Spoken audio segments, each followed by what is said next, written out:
Welcome to the Education Committee. I'm Senator Dave Merman from Glenville. I represent 8 counties along the southern border, middle part of the state, and I serve as chair of the committee. The committee will take up the bills in the order posted. This public hearing today is your opportunity to be part of the legislative process and to express your position on the proposed legislation before us. If you are planning to testify today, please fill out one of the green testifier sheets that are on the table in the back of the room. Be sure to print clearly and fill it out completely. When it is your turn to come forward to testify, give the testifier sheet to the page or to the committee clerk. If you would like to have your position known but not testify at the front desk, there is a white sheet next to the green sheets where you can state your name and position for the permanent record. If you do not wish to testify but would like to indicate your position on a bill, there's also a white sign-in sheet in the back of the table, and in the back on the table.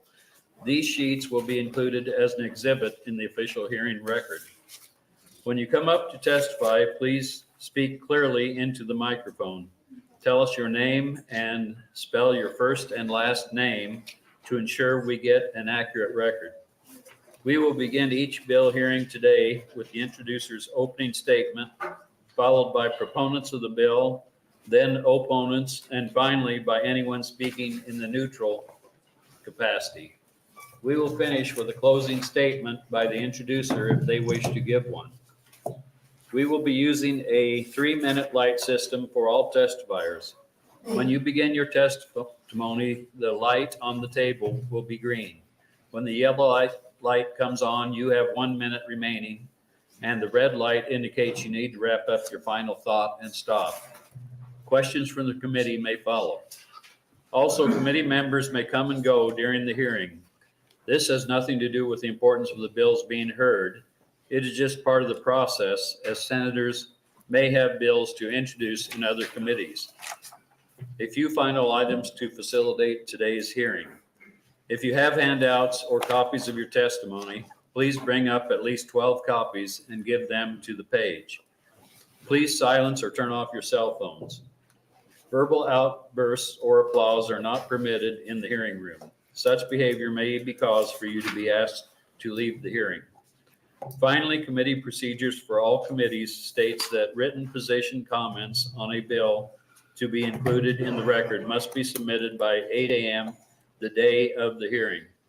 The only acceptable method of submission is via the legislature's website at nebraskalegislature.gov. You may submit a written letter for the record or testify in person at the hearing, not both. Written position letters will be included in the official hearing record, but only those testifying in person before the committee will be included on the committee statement. I will now have the committee members with us today introduce themselves, starting on my right. Good afternoon, Rita Sanders, District 45, which is the Bellevue Offutt community. Good afternoon, Lou Ann Linehan, District 39. Senator Joni Albright, District 17. Lynn Walls, District 15, which is Dodge County and Valley. Justin Wayne, District 13, which is North Omaha, Northeast Douglas County. Fred Meyer, District 41. Also assisting the committee today, to my right is our legal counsel, John Duggar, and to my far right is our committee clerk, Shelley Swartz. Our pages for the committee today are, I'll let you stand up and introduce yourself. I'm Isabel. I'm a junior political science student at USL. And I'm Shreya. I'm also a junior studying political science at USL. Thank you for your help. With that, we will begin today's hearing with LB 1263 and Senator Wishart. Well, good afternoon, Chairman Merman and members of the Education Committee. My name is Anna Wishart, A-N-N-A-W-I-S-H-A-R-T, and I represent the 27th District in West Lincoln and Southwestern Lancaster County. I'm here today to introduce LB 1263, a bill that would fund a scholarship program for Nebraska's in trade programs across the state. LB 1263 appropriates $1 million one time to start this program. And students could be eligible for a $2,500 scholarship. Students could use scholarship funds to assist them with the costs of their tuition, supplies, and tools for the program that they're enrolled in. Colleagues, I brought this bill because Nebraska is facing a workforce shortage as well as a housing shortage. A recent study done by the Department of Labor found that construction and manufacturing are some of the industries facing the highest hiring difficulty. These are high-paying, secure jobs, and I think it is vital to our communities that we encourage people to join these fields. Along with the workforce shortage, Nebraska is seeing a shortage in available housing, and we are feeling that intensely here in Lincoln, as I'm sure many are experiencing across the state. The 2022 statewide housing needs assessment completed by NYFA and the Department of Economic Development dives deep into the housing needs statewide, but one of the figures stood out to me. In the years from 2005 to 2019, Nebraska realized a total statewide growth in population of 182,687 people. And only 100,211 new housing units were permitted. I believe this discrepancy in housing availability is intrinsically connected to the shortages we're seeing across the workforce, especially in the skilled trades. My goal with LB 1263 is to attempt to address both of these areas that our entire state is currently facing shortages in. There are going to be others here to testify here from organized labor, from the housing industry, and agricultural industry, and I think you've gotten some letters of support as well from different industries that support this bill. And they're going to be able to speak specifically to the challenges and the opportunities that a bill like this could help in terms of solving some of those challenges. I will be bringing an amendment. In talking with some of the stakeholders that are going to be coming after me, there's some additional definition work that I need to do in terms of the definition of an apprenticeship program that I'll be working on in terms of an amendment, as well as making sure that it's $1 million. And if you look, there's I believe in the fiscal note, it shows over 4,000 person need. And so I want to make sure as a pilot, we're really targeting these dollars to go to where the highest needed to the programs that are the most successful in terms of bringing individuals into the trades. And so I'll be working with those stakeholders and having some meetings and addressing any of those concerns they have and ideas they have to make this bill a better bill. With that, I'm happy to take any questions, and I will stay here for closing. Thank you, Senator Wishart. Any questions? Senator Wishart? If not, Senator Linehan. Thank you, Chair Merman. Could somebody, I guess maybe this is a question, I don't know who to. It seems like over the last few years, we've put a lot of money into scholarships and internships. I mean, we did ARPA money. Some of it went straight to community colleges. There's no reporting required. It seems to me if we're going to keep kind of dribbling money out, we ought to have some overall view of what's going on. Yeah, I'm happy to follow up with you on sort of the different, from my appropriations perspective, some of the programs we've invested in. This one, I mimicked it off of a nursing incentive program that we utilized ARPA funds for to try to attract and retain more nurses. And it goes directly to the individual as a scholarship. And so we've seen some benefit from that nursing program, and that's why I thought this would be an opportunity for a trades program. Do we have a lot of scholarship programs run through the Department of Economic Development?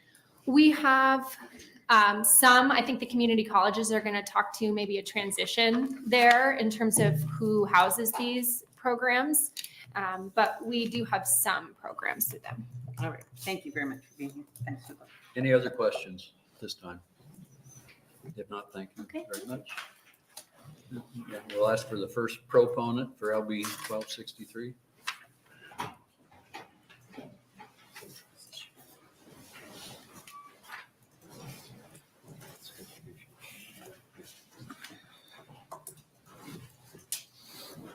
Good afternoon.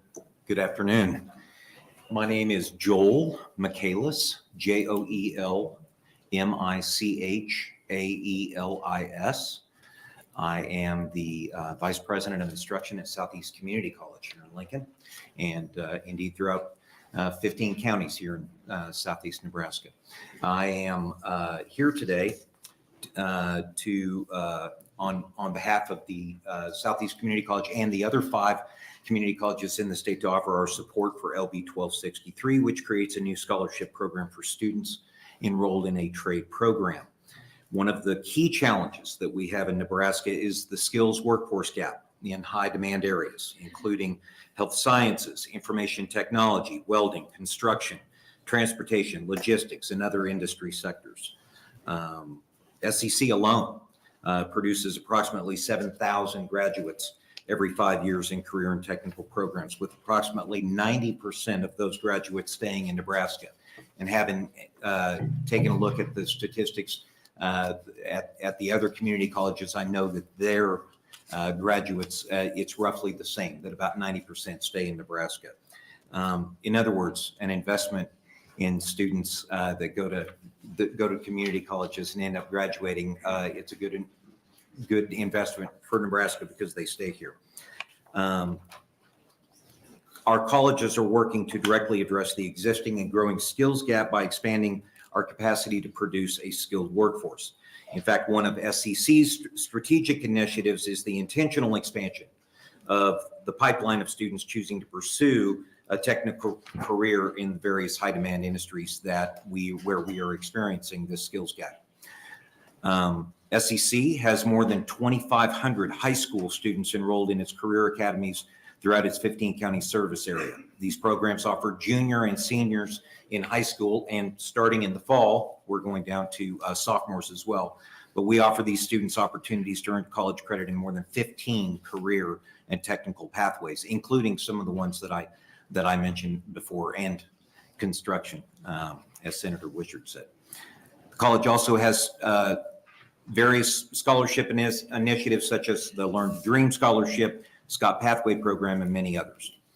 LB 1263 expands upon, at all of our colleges, our existing scholarship programs by offering $2,500 and tuition and expense reimbursement for students enrolled in an eligible trade program. Community colleges in Nebraska offer their full support for LB 1263 and its intent to directly address the skills workforce gap in Nebraska by increasing the pipeline of career and technical students. I will also add that I was very happy to hear the senator say that when she mentioned supplies and expenses, that she included tools in that. Tools, in some cases, in some of these areas, tools can actually be more expensive for the student than our tuition. Tuition in Nebraska is very reasonable, but sometimes the tools, it's not that they're not reasonable, but they can be very expensive. So we're very happy that the scholarship calls for that as well. And then also, as the senator mentioned, we will be encouraging them to shift from economic development, from DED, to the Commission on Post-Secondary Education, which has a lot of experience in facilitating and administering scholarship programs such as these. Thank you very much. Any questions for Mr. McAllis? I have one. Is your the number of students that attend your college on the increase? And if so, how much? We are on the increase. We increased, well, I think everybody in the state, I can't speak for the other colleges so much. I do know that Metro and SEC are up quite a bit this past fall and spring. I believe the others are up. I heard one of the presidents, the president at Northeast the other day, say something around a lot of colleges are up around 1.5% to 2%. We were up nearly, SEC, we were up nearly 4% in the fall. And our census date is not until Friday. And so don't quote me, Senator, but I believe we're going to be up spring to spring. I believe we're going to be up in the double digits, over 10% this spring. Oh, great. Did those increases include these high need areas? In fact, that's exactly where the increases were. Great. We're in both the light technical and the heavy technical. But I will tell you, over the past 5 years, We've seen, like at our Milford campus, we've seen over 50% increase in enrollment over the last 5 years at Milford. It's created very exciting challenges and opportunities when you have that kind of growth. So, Any other questions?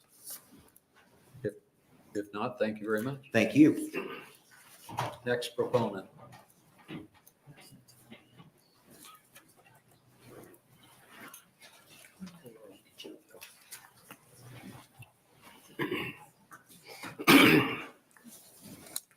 Good afternoon. Excuse me.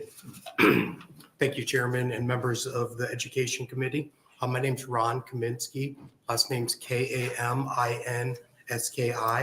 My address is 5626 Sorensen Parkway, Omaha, Nebraska, 68152. I am here today in support of LB 1263. One of my many hats I wear is president of the Nebraska Building and Construction Trades Council. We are a nonprofit organization that represents 20 individual organizations that have apprenticeship programs, registered apprenticeship programs, not only with the state of Nebraska, with the Department of Labor. Our goal is to find individuals that are interested in the construction field, whether it's being a laborer, whether it's being an electrician, whether it's being a welder, all across the board, every aspect of construction, is to find those individuals, get them into one of our registered apprenticeship programs, train them, no college debt, right? When they get done with that program, we then place them into a career, a job, a career, starting at roughly $60,000 a year, right? The big problem we see, and the reason why we're such big supporters of this, although there may be a little tweaking we can do to address some of the issues, like ensuring that these funds are going to students that are completing or are successful and complete that program. But one of the biggest problems we see right now is the initial time period for training. Some programs take 2 weeks or 80 hours of initial training. They go through that training and then they're placed with an employer, right? And they start earning while they're actually going to classes in the evening. So it's right off the bat, they're getting paid a fair wage.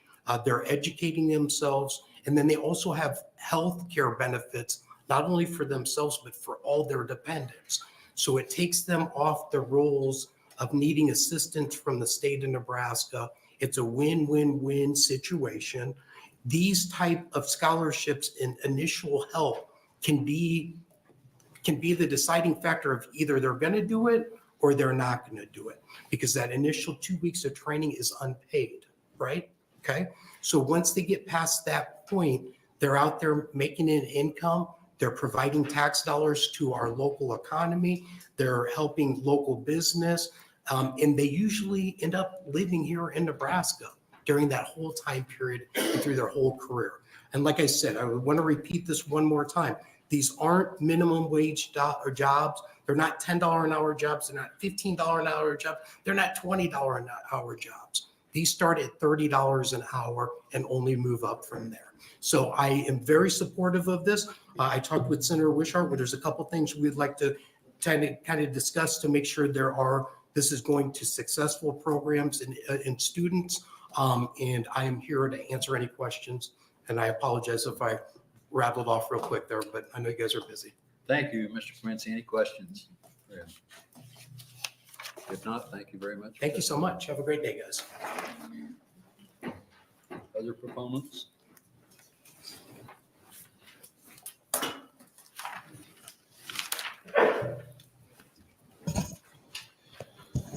Good afternoon. Good afternoon. There's some handouts coming around.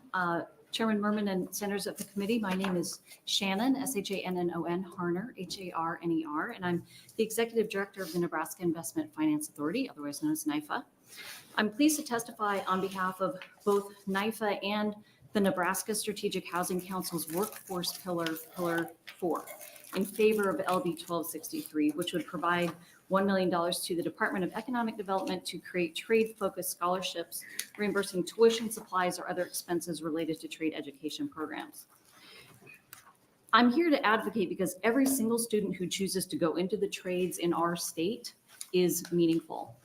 A recent study by Stanley Black and Decker, the Makers Index in 2022, found that while 85% of high school students see value in skilled trades as a career, only 16% were likely to consider such a career despite trade school graduates enjoying a net worth of more than $140,000 more than their four-year university, college, or peers after just 5 years.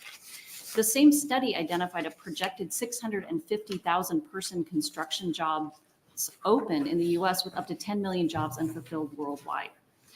One of the hurdles in Nebraska, as you've heard, is the average price tag of going to a community college, which in Nebraska is about 15 to 17,000 per year, although with aid that can bring the cost down to 8,000 to 10,000 annually. This additional support would simply blunt the financial pain while helping students fund tuition and fill out that tool belt that will serve them far into the career in the trades. One of the key items identified in the statewide housing needs assessment, which is in front of you, was a shortfall in the construction trades workforce, which was previously mentioned by Senator Wishart. Over many years, the focus on encouraging and supporting new entrants into skilled trades has waned, and this bill, along with many other current proactive efforts, including Knife is Teaching Nebraska Trades Program, which is a partnership with Builders of the Future and 3 rural community colleges, are focusing on the important work of raising interest in and availability of trades education. The trades workforce and the lack thereof has directly impacted both price and availability of housing. The statewide housing needs assessment establishes the negative correlation between the number of households per construction worker and the amount of new construction created in a geographic location. In your handouts, you'll see a sheet with a map of Nebraska that is divided into different rural urban continuum codes, or RUCs. As you can see, it looks a bit like a patchwork quilt. And you'll also find a page with data regarding construction workers per household. Nationwide, there's an average of 16.99 households per construction worker. Nebraska has fared better than average as a whole with 13.88, almost 14 workers per household. However, there's a huge disparity in the distribution of where those workers are within the areas of the state. In the rural urban continuum code number 7, which is the dark orange color on your map, we see a high of 27 construction workers per household.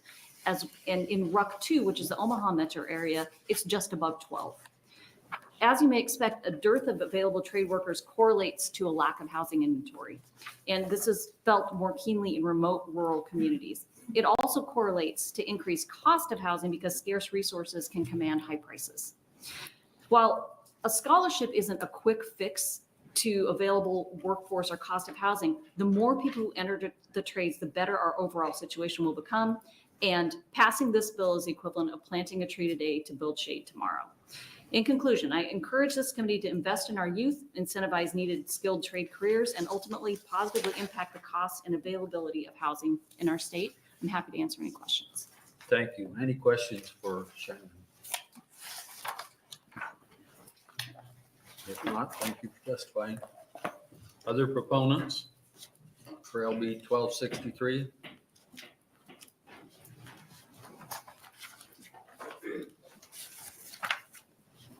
Any other proponents for LB 1263? Any opponents for LB 1263? Anyone in a neutral position for LB 1263?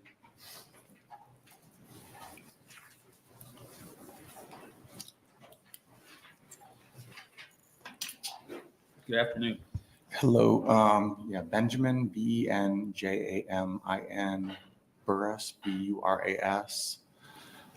It seems to me like, if the goal is to increase housing and create more construction workers, at least in Lincoln, there should probably be a crackdown on slumlords like Aero Capital, who just gobble up all this property and then they purposely evict people or try to evict people, and then they just redo the apartment to try to get more rent from the next tenant. I know my last apartment, I rented that in October 2020, and I was paying $475 a month. And then it started getting cockroaches. It was ground level. So they sent a guy out every month. So you got a guy coming into your apartment every month, spraying pesticides on the floor. And then, last year during the heat, the air conditioner broke. It was 70 degrees outside and 78 in my apartment, with the air conditioner on. I felt the vents and it was blowing hot air. And so I called their maintenance and I sent 3 guys out and they're like, oh yeah, we fixed it. And they didn't actually fix it. So, also last year there was a lifeguard shortage. I thought, oh, this is great. I'm going to be a shoo-in for this. I'm a state champion and All-American. So, but unfortunately, because of April M. Kogar in the Lincoln's Human Resources Department, I was not accepted to be a lifeguard. If there really is a worker shortage, then all these human resource people need to actually hire people instead of just looking for reasons to deny someone's application. I studied visual communication and computer science at Truman State University. Another job I had applied for was a computer science job at UNL, which would have paid at least $75,000 a year. And for checking I was denied the job. And then, so I never really figured out who got it. The application was still open after I was denied. So I think those are things that could be addressed as well. That's why I'm testifying in the neutral. Okay, thank you. Any questions for Benjamin? If not, thank you very much for testifying. Any other neutral testifier? If not, Senator Wishart, Senator Wishart waives closing. So that'll close the hearing on LB 1263. We did have 8 proponents electronically, 0 opponents, and 0 neutral. And we will open the hearing on LB 878, Senator Holdcroft's bill.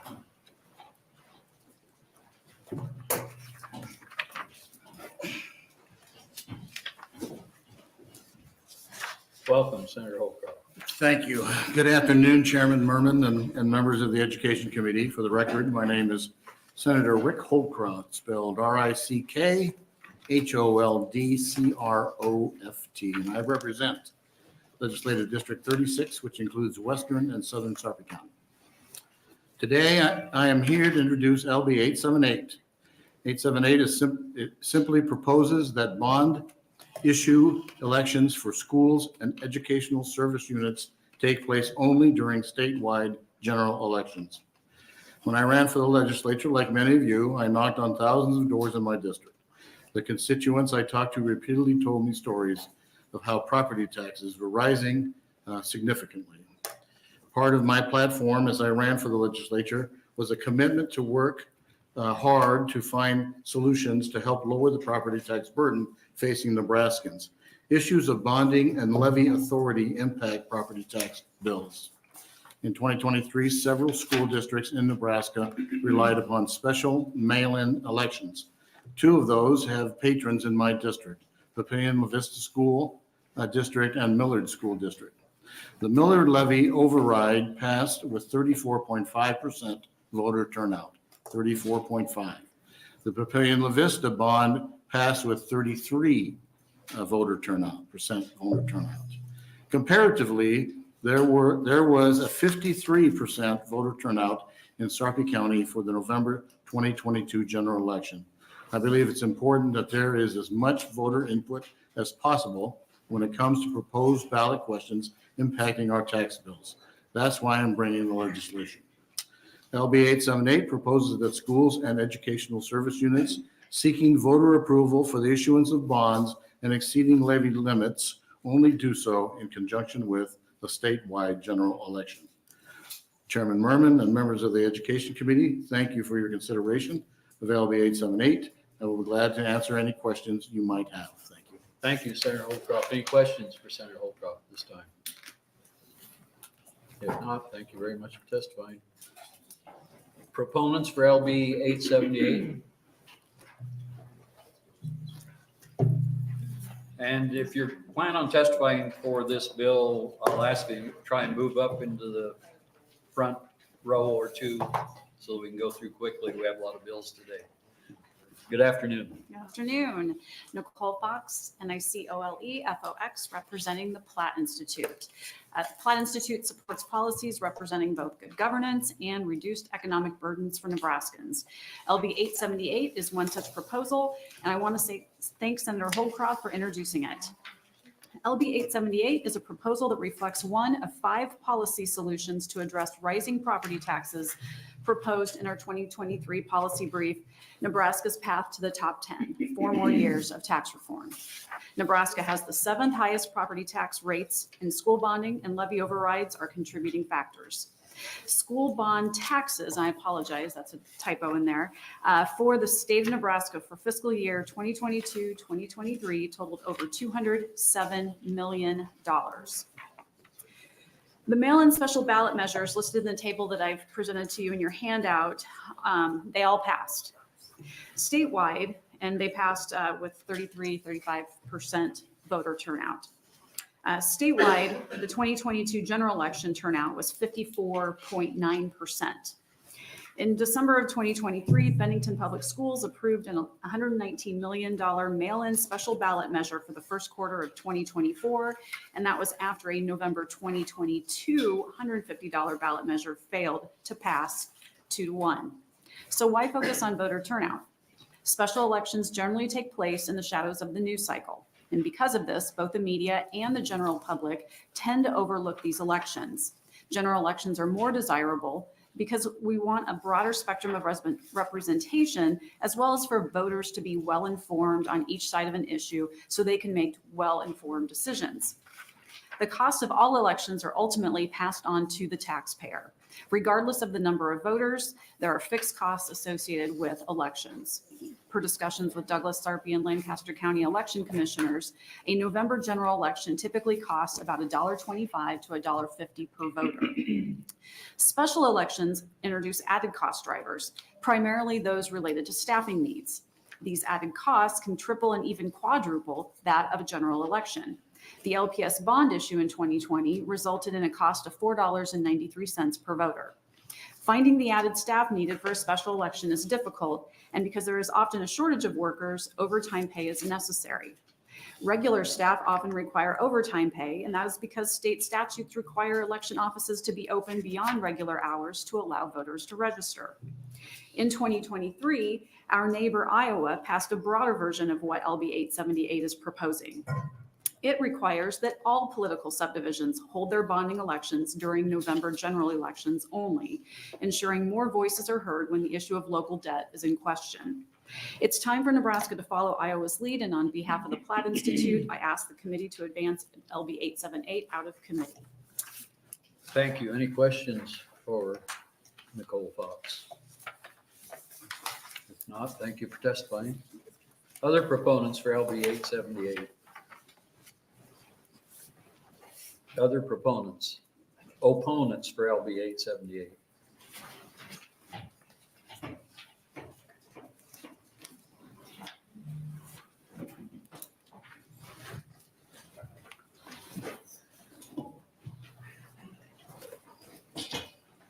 Good afternoon. Trying to adjust the seat. It's not working. Sits a little low. Good afternoon, Senator Merman, members of the Education Committee. My name is Kyle Fisher, KYLEFISHER. I'm in my 14th year as a school board member for Springfield Platteview Community Schools. I happen to be a constituent of Senator Holdcroft. I'm here on today on behalf of Springfield Platteview, as well as the Nebraska Association of School Boards opinion.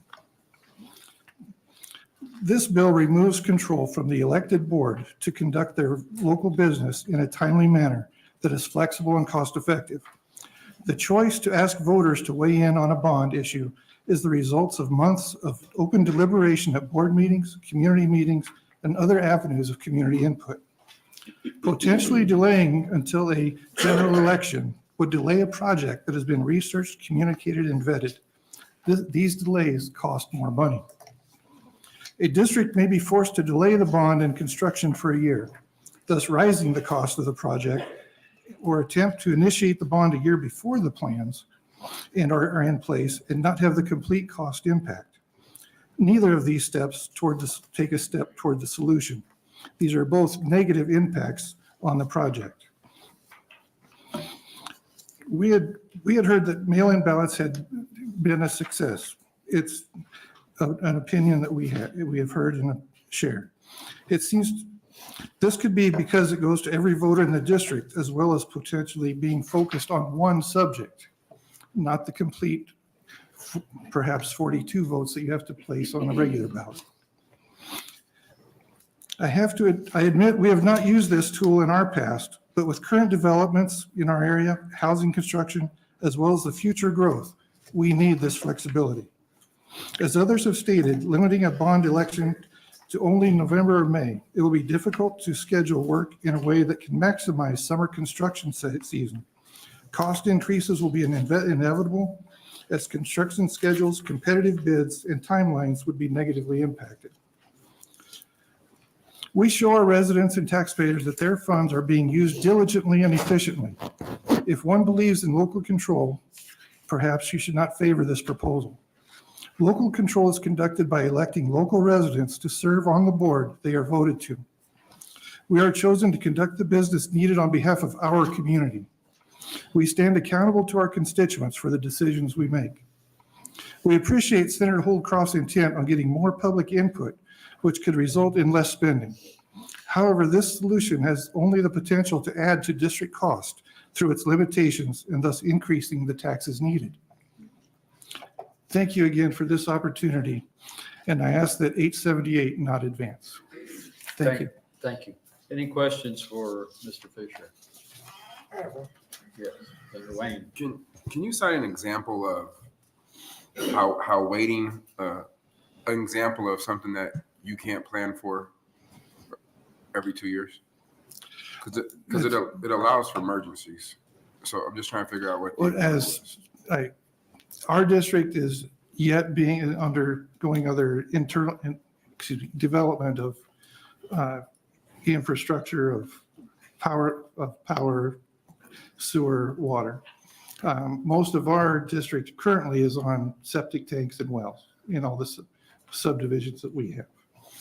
There are subdivisions currently being built that is within our district that it's up to the developer on when they do their materials, and we comply with what their schedule is. We're not excited to have a subdivision come about and have to rent trailers for our students. And such, whether it's for 1 year or any, the trailers, we feel, lower the value, lower the impressions that we can give in their education. So are you at your max levy right now? No. And where are you at on your building fund? You have the building fund in place. So knowing that you have the building fund and you're not at your max and you know that there's. Well, I think that our levy is at its max due to our revenue. We have the revenue lid is what impacts our levy.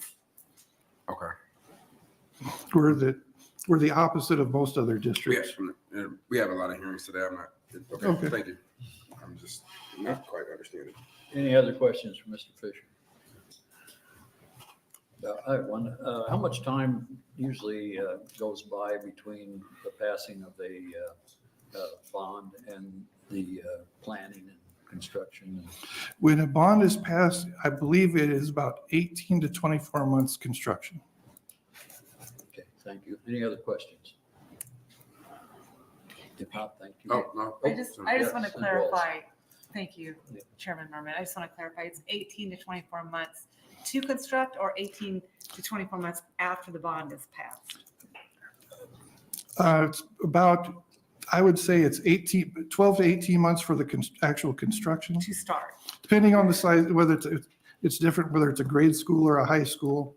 The size has an impact on that. Okay, so it could be 3 But- years or, Yeah, from Okay. when the bond is passed, then you have plans in place to whether to adjust to what was passed, or if accepted, go with your plans at that point. all right. Thank you. Any other questions? Thank you for testifying. Other opponents for LB 878? Good afternoon, Senator Merman and members of the Education Committee. My name is Jack Moles. That's JACKMOLES. I'm the Executive Director of the Nebraska Rural Community Schools Association, also known as NERCSA. Today, I'm also speaking on behalf of the Greater Nebraska Schools Association, GNSA, and would like to testify in opposition to LB 878. Tying school elections to bond elections, or for bond elections to the statewide primary or general elections can cause timeline issues that would cause the district's difficulties. A couple examples: if a school would have a failed bond election, the Board of Education might go back to its patrons to receive more input. That's a very common thing, to get more input and to redefine the project. Under 878, it would need to possibly wait up to a year and a half to run an amended bond election. In the meantime, costs for materials for the project would likely go up, thus causing the price of the project to rise dramatically. The timing of a bond issue or election is often suggested by the district's financial advisors based on when other projects might be opened or beginning or ending, or the projected prices of materials to be used in a project. This often could save the district's taxpayers money in a successful bond election. It is true that only having elections coinciding with the statewide primary or general election could save money for the districts just on the cost of the election itself. However, removing the Board of Education's opportunity to consider all factors with cost hinders its ability to make sound financial decisions for the district. And looking at our rural districts, it's already very difficult to pass a bond issue in a rural district. So NERCSA and GNSA would recommend that you not advance this bill. Thank you. Any questions for Mr. Wills? I have one. You mentioned that when a bond issue passes, sometimes you have to go back to the voters to further make it more clear what needs to be done. Actually, I think I said when it fails. Oh, okay. So that they'll go back for another election. They may have to wait a year and a half, depend on when they had the first election. Okay, that makes sense. Any other questions? Thank you very much. Thank you. Any other opponents for LB 878? Anyone in the neutral capacity for LB 878? If not, we will close the hearing on LB 878, and we had 5 proponents electronically, 7 opponents, and 0 in the neutral position. Actually, we don't close it. You're welcome to close. I am going to be very brief. I know you got a lot of bills coming up here. But let me just emphasize, it's not our intention to take away local control from the school boards. We just want them to do a little bit more, better planning and looking towards the future. We talked about failed bond issues. I think this will also incentivize the school boards to, make sure they understand and advertise to their constituents about what they're trying to do in this bond issue, and maybe make adjustments to it based on the input from the taxpayer. But ultimately, as you know, the taxpayers are not happy with the current property tax issues, and this gives them more of a say in their taxes. Thank you very much. Thank you. Any questions for Senator Holdcroft on close? If not, thank you very much. And that will close our hearing for LB 878. And we will open the hearing on LB 1386, Senator Hansen.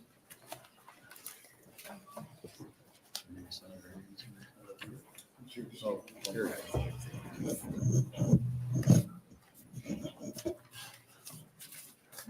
Just in time, we opened the hearing for LB I didn't hear your theme music 1386. play when you walked in. I didn't hear your theme music play when you walked in. Captain America theme music?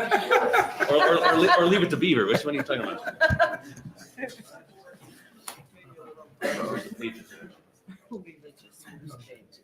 Oh, they just stepped up. Since you guys only have a few hearings today, I'll be sure to take my time as long as I can here. All right. Ready? Yep. Okay. Thank you. Hey, thanks. Good afternoon, Chairman Merman and members of the Education Committee. My name is Ben Hansen. That's BenHansen, and I represent the 16th Legislative District. It is my honor today to bring LB 1386 to you for your consideration. This legislation contains two important and fundamental principles. The first principle is this: parents are the primary educators of their children, not the government. As legislators, one of our goals should be to assist families in the role as a primary educator of their child. Our job isn't to replace or displace parents. I also feel we should reduce barriers that hinder parents being able to choose a school that is best for their children. We need less focus on systems and more focus on students and their unique and individualized needs. The second principle is this: parents who send their students to non-public schools deserve tax fairness and tax equity. It is an injustice for families to pay twice to educate their child, first through their property taxes to fund their local public schools, and then a second time to fund their child's education at a non-public school. So what does LB 1386 do? I believe they give you a handout that kind of gives you a synopsis of the bill. And how does it empower parents and provide tax fairness? LB 1386 creates educational savings accounts for students who are enrolled in an approved or accredited private, parochial, or denominational school. Each eligible student receives an educational savings account with $1,500 deposited annually by the state, beginning with the 25-26 school year. These funds can be used by families for the following four educational purposes: tuition and fees, textbooks, school supplies, fees or payments for educational therapies, including tutoring or cognitive skills training, and four, any other academic or learning materials approved by the State Board of Education. The educational savings accounts would be administered by the state treasurer. Parents would apply to the state treasurer for their account. The state treasurer would then make these accounts available for viewing and use by parents. The state treasurer would have the obligation of monitoring these accounts, investigating suspicious activity, and conducting random audits. The state treasurer would also be obligated to report any acts of fraud or theft to the Nebraska State Patrol for further investigation. With the passage of last year's historic school choice legislation, Nebraska became the second to last state in the nation to enact a school choice law. LB 1386 seeks to build on that momentum and work to catch up the rest of the country by expanding educational opportunities for their children. As well, last year, we passed historic investments into public school funding through the Education Future Fund. We provided $1,500 of foundation aid to every student in public schools around our state. As Governor Pillen noted at his Back to School news conference in July, our students are our future, and every one of them deserves a high-quality education no matter where they live. I would add to this statement by saying that every student deserves a high-quality education no matter what school they attend. And extending the $1,500 of foundation aid to students in non-public schools is an important next step in our investment in the future of Nebraska, our kids. LB 1386 is a common sense fiscal investment. Families who attend non-public schools already save our state $500 million per year. Additionally, the $1,500 of foundation for non-public schools students provides families the help they need to make the move from a public to a non-public school. We can only expect even more cost savings to the state. Additionally, as we continue to make Nebraska a competitive state, we need to pay attention to what other states are doing on the school choice front. Education is a major factor for parents when they decide where to live. If Nebraska fails to have competitive school choice policies, we are placing ourselves at an economic disadvantage.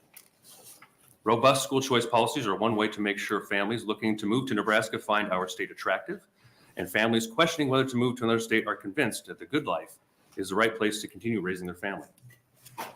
You're going to hear from some incredible testifiers who will share how school choice programs either transform their lives or could transform their lives of their children.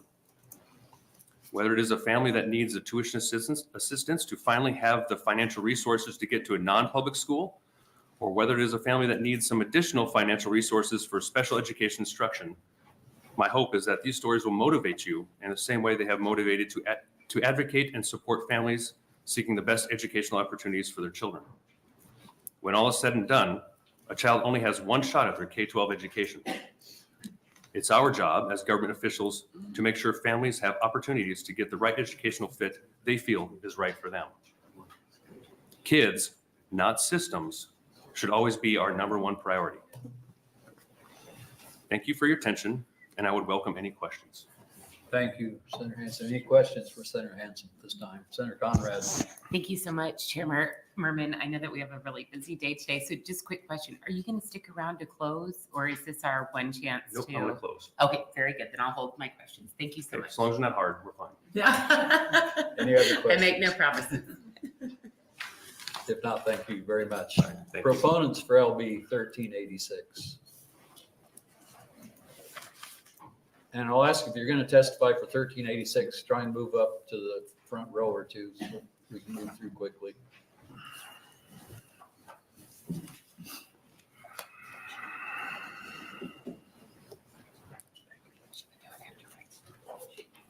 Good afternoon. Hello, good afternoon. Good afternoon, Chairman Merman. Sorry, members of the committee. My name is Hera Varma, and as you can tell, I'm not used to this cold because I'm from the great state of Florida. But as Senator Hansen had stated in his opening statement that we're paying attention. Excuse me, could you spell your name, please? Oh, yes, Hera Varma, Hera, last name Varma, Varmah. Thank you. As Senator Hansen said in his opening statement about paying attention to other states, I want to bring the perspective, thank you. I want to bring the perspective of a state like mine, growing up in the state of Florida and having access to a quality education. I'm one of 12 children born to 2 immigrant parents from Jamaica and Liberia, West Africa. And growing up, my parents always said that quality education matched with a strong values is the way to break out of poverty. That was always something in our household that we took to heart, and me and my siblings knew that if we strived really hard, that we could make it. The only thing is that my brothers shot off like rockets getting straight A's, but I was the 4th child and I struggled in school. I didn't think I was adequate. I didn't think I was smart enough. And so that statement made me feel like I was going to be the failure of my family. Fast forward, my mom knew that since the public schools weren't working for me and weren't challenging my older brothers, she knew that she needed to find another school, and she would stop at nothing to give us that. So we used the Florida Tax Credit Scholarship, one of Separate for Student Scholarships, and went to the different private high schools and middle schools in Tampa Bay area. And because of that, now I fast forward 10 more years, I graduated college with honors.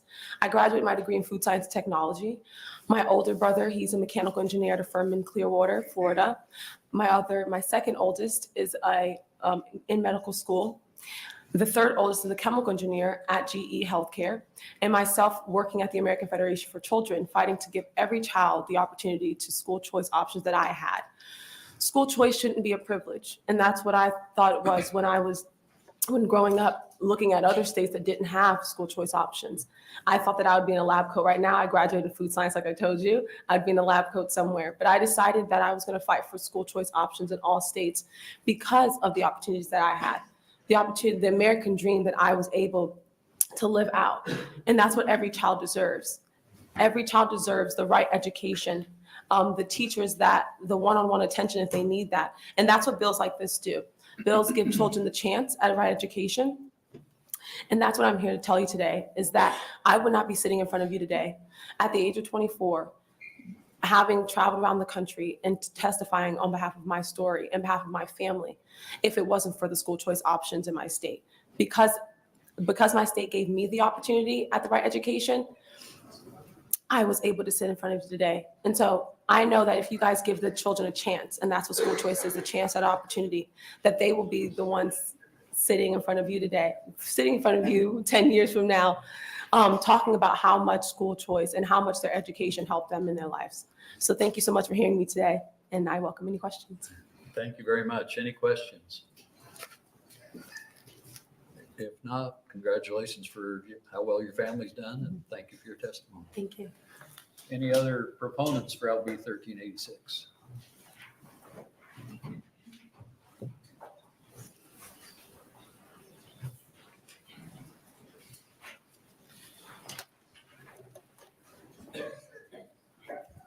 Good afternoon. Good afternoon.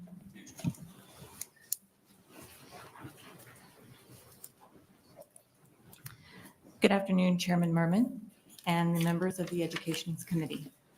My name is Jennifer Dayrosh, Jennnifer Deroche, and I would like to express my appreciation for your time today as I share my story and how LB 1386 could have helped my son Noah and can for the future.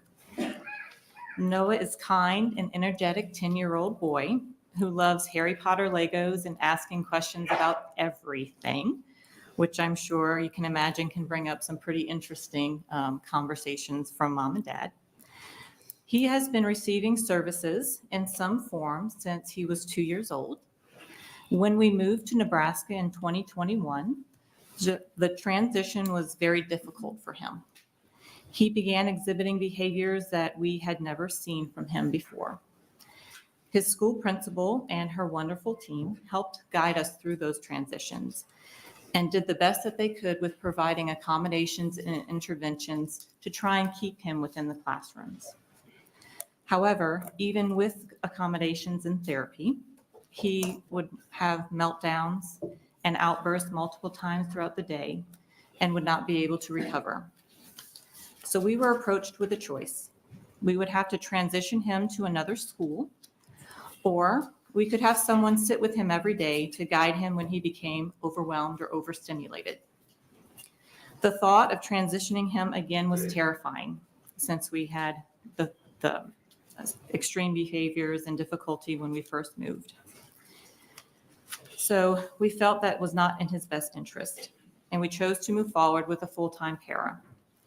Unfortunately, that was not something that his Catholic school could afford to provide. Therefore, my husband and I paid for someone to be with him every day. Fast forward to today, and there are still struggles in cognitive skills, struggles in attention, comprehension, processing information, perceptions, and social cues. Noah works very hard with his therapists and teachers, but although less, there is still a need for the para's help for test taking, completing assignments, and taking him for a break whenever he gets overwhelmed.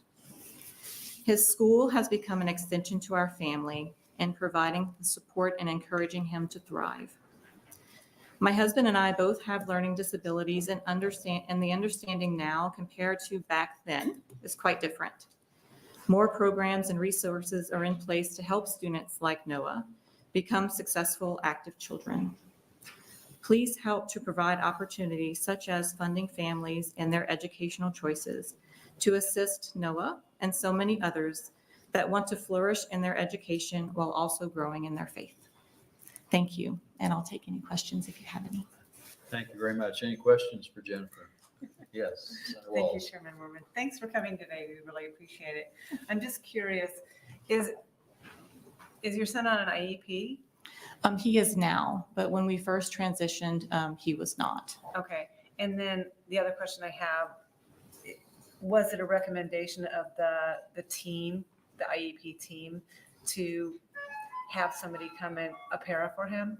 Not the IEP team. That was a conversation between his principals and his teachers that were, having him throughout the day, where they were not being able to calm him down and just provide the extra one-on-one support between, like, transitioning between a math activity to a spelling activity, or if there's something that he just didn't get right, trying to kind of help him maneuver through that. He was not able to do that on his own. Yeah.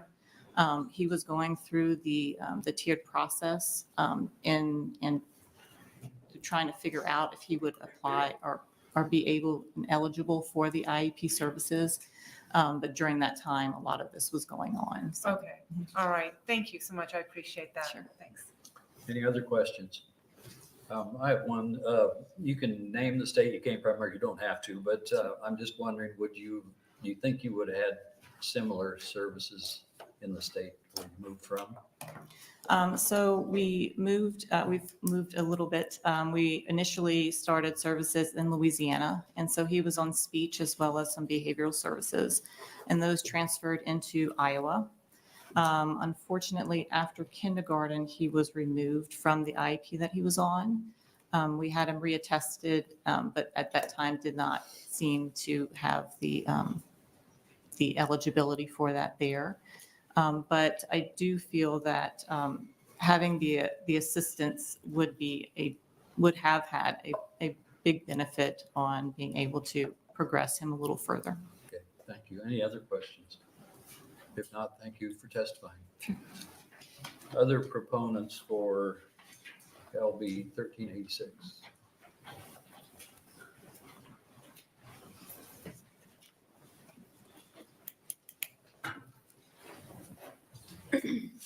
Chairman Merman, members of the committee, my name is Laura Ebke, Laura, EBKE, and I represent the Platt Institute today. I'm pinch hitting for Nicole Fox, who prepared this testimony, so be kind. Thank you for the opportunity to testify in support of LB 1386. 1 year ago, Nebraska was the only state in the country without education choice options. No tax credit scholarship program, no charter schools, nor education savings accounts for families. Nebraska now has a tax credit scholarship program, and looking forward, it's time to look at broadening the options Nebraska families have when it comes to assuring their children receive a quality education that meets their needs. Interest in education choice has increased significantly because the challenges families faced during the COVID pandemic. The COVID pandemic underscored the need for families to have the necessary assistance to provide their children with an education that meets their individual learning needs, regardless of income or area of residence.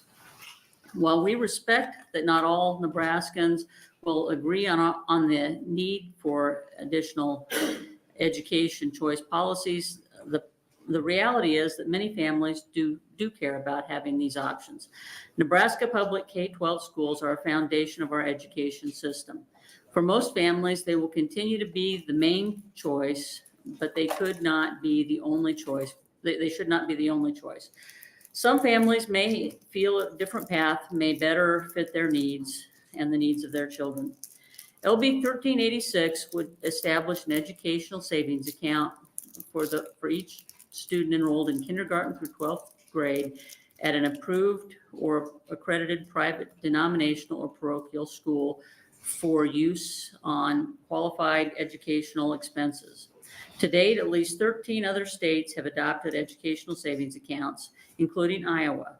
Looking at our neighbor to the east specifically, after announcing their program after legislation passed in 2023, authorizing 14,000 accounts, Iowa saw over 29,000 families make application for this educational tool. Many confuse vouchers with educational savings accounts. School vouchers allow parents to use public funds to pay private school tuition. A state agency issues a check which is endorsed by a parent and turned over to a private school, or the check can be issued directly to a school under the parents' names. With education savings accounts, parents can use student funds for many different expenses, including but not limited to a private school tuition. As a result, the savings accounts provide parents with even more educational choice than vouchers. The Platt Institute supports 1386, and we urge this committee to advance the proposal out of committee. Thank you. Any questions for Edmund? If not, thank you for testifying. Other proponents for LB 1386?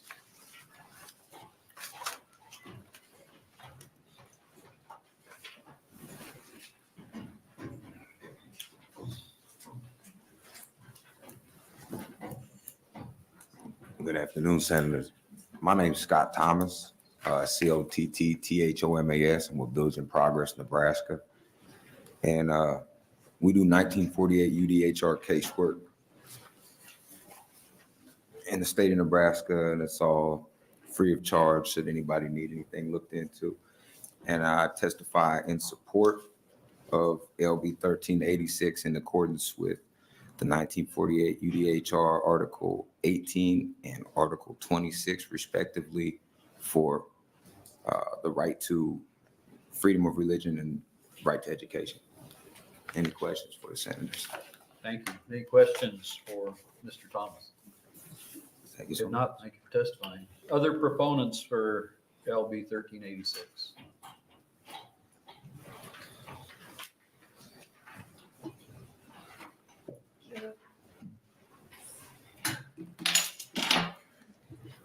Good afternoon. My name is Heather Schmidt, Heather Schmidt. I am a proponent of LB working class family, members of the scarce trade workforce. We love our city and our community. Costs and taxes are rising and wages are not keeping up. We are sending our youngest of 3 children to private school. We know it will lead to a better educational outcome for her. She needs something different than her siblings did, who love their public schools.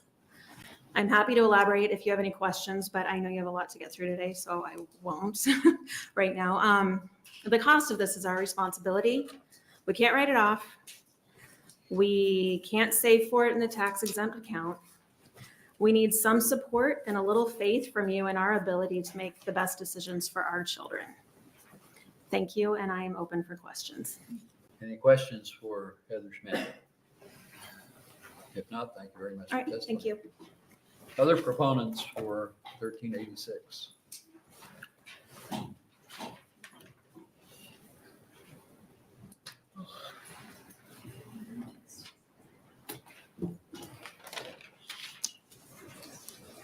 Good afternoon.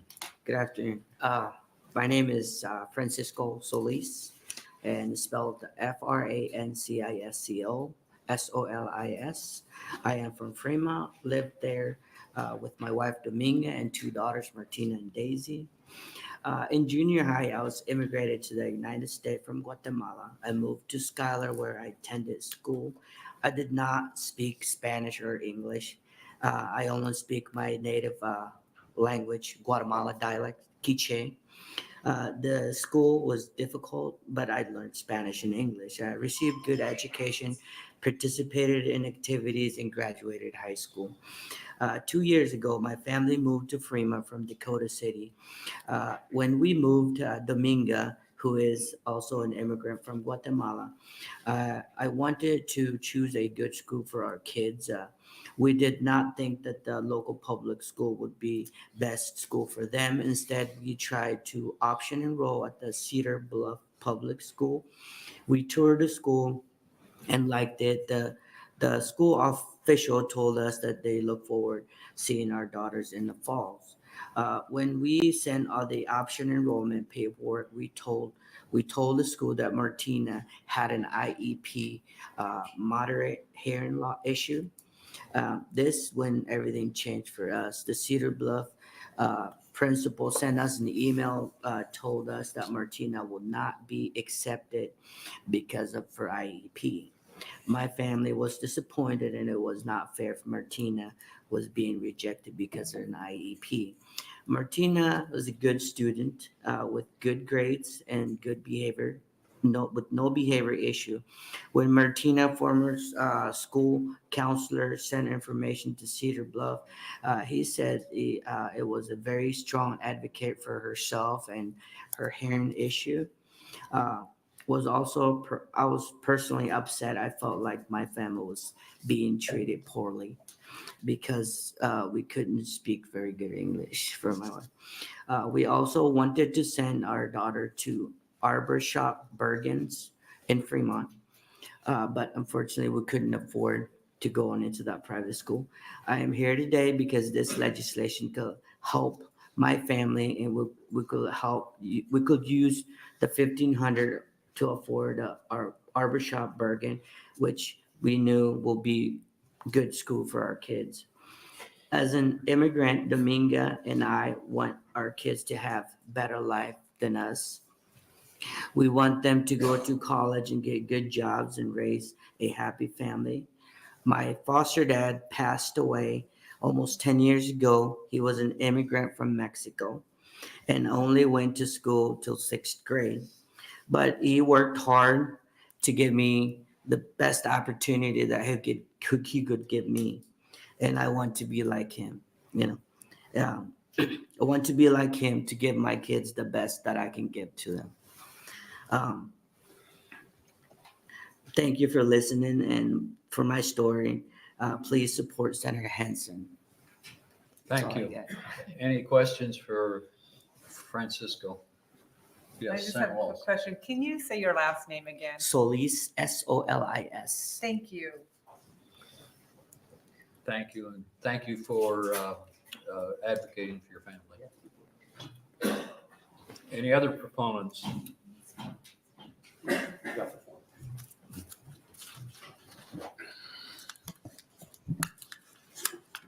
Good afternoon, Chairman Merman, senators on the committee. My name is Ralph Tate, R-A-L-P-H-T-A-T-E. First of all, I want to appreciate Senator Hansen and the committee to recognize that parents have the constitutional right to determine the appropriate educational path for their children. I think that's important.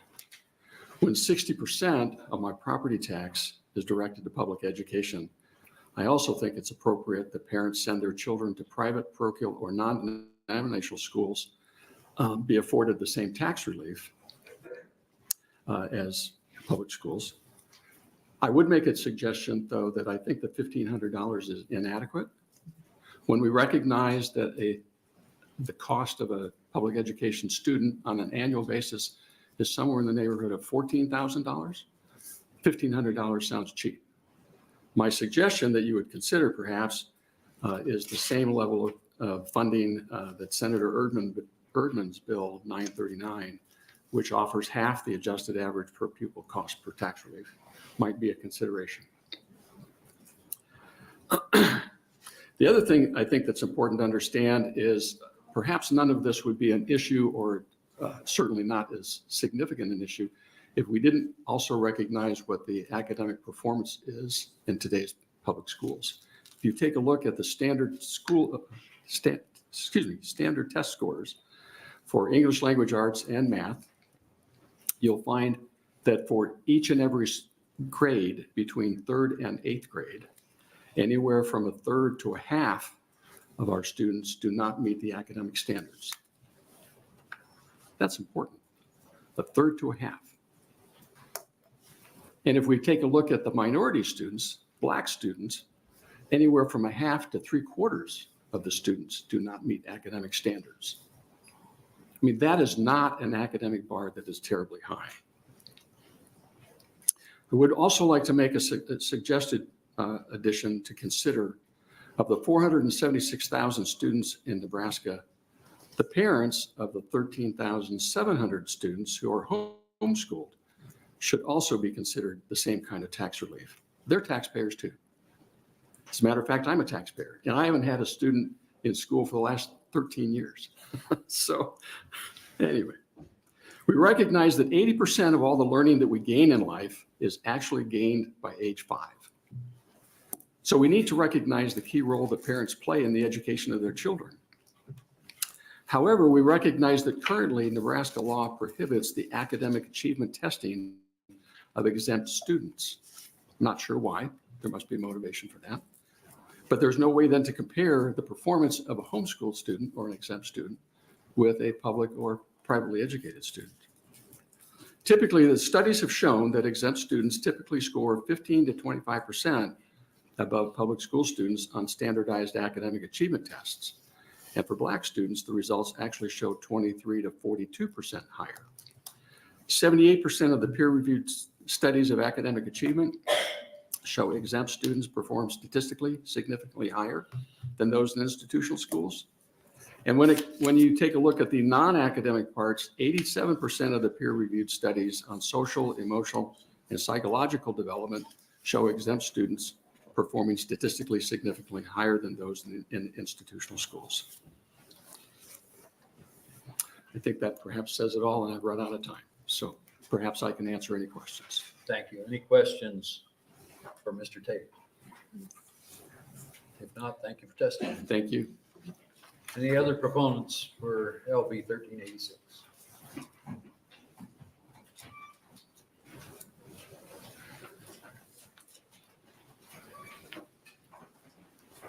Good afternoon. Sorry, I'm kind of nervous. It's like thing.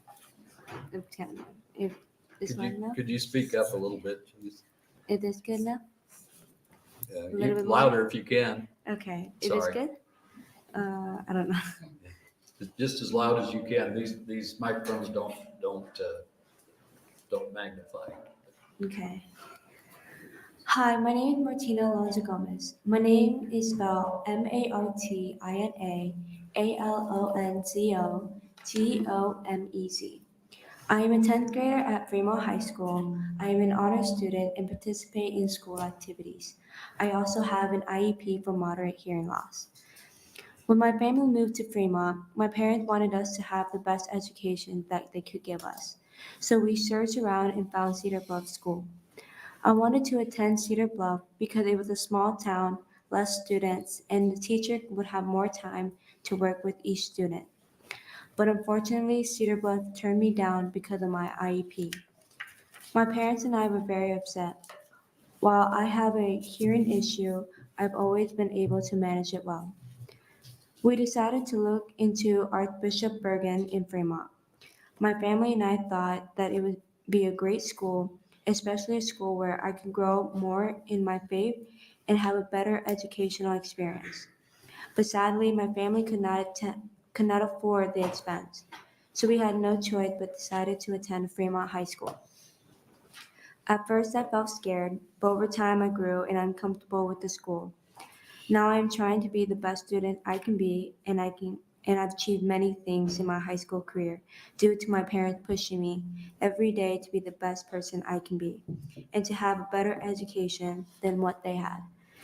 I am an honor student with a bright future ahead, all thanks to my parents.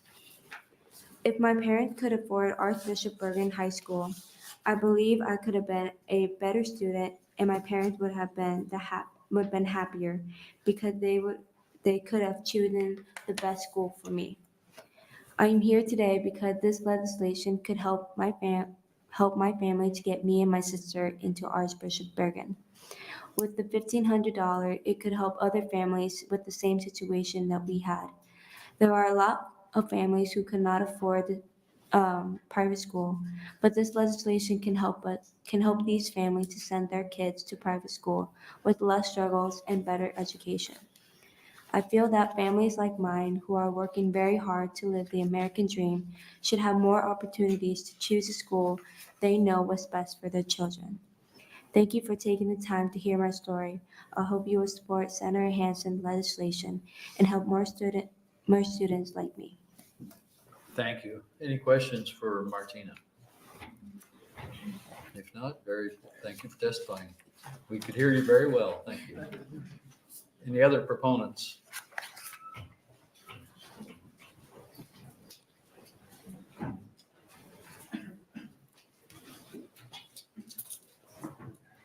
Good afternoon, Senators. My name is Chelsea Galizia. It's spelled CHELSI-GULIZIA.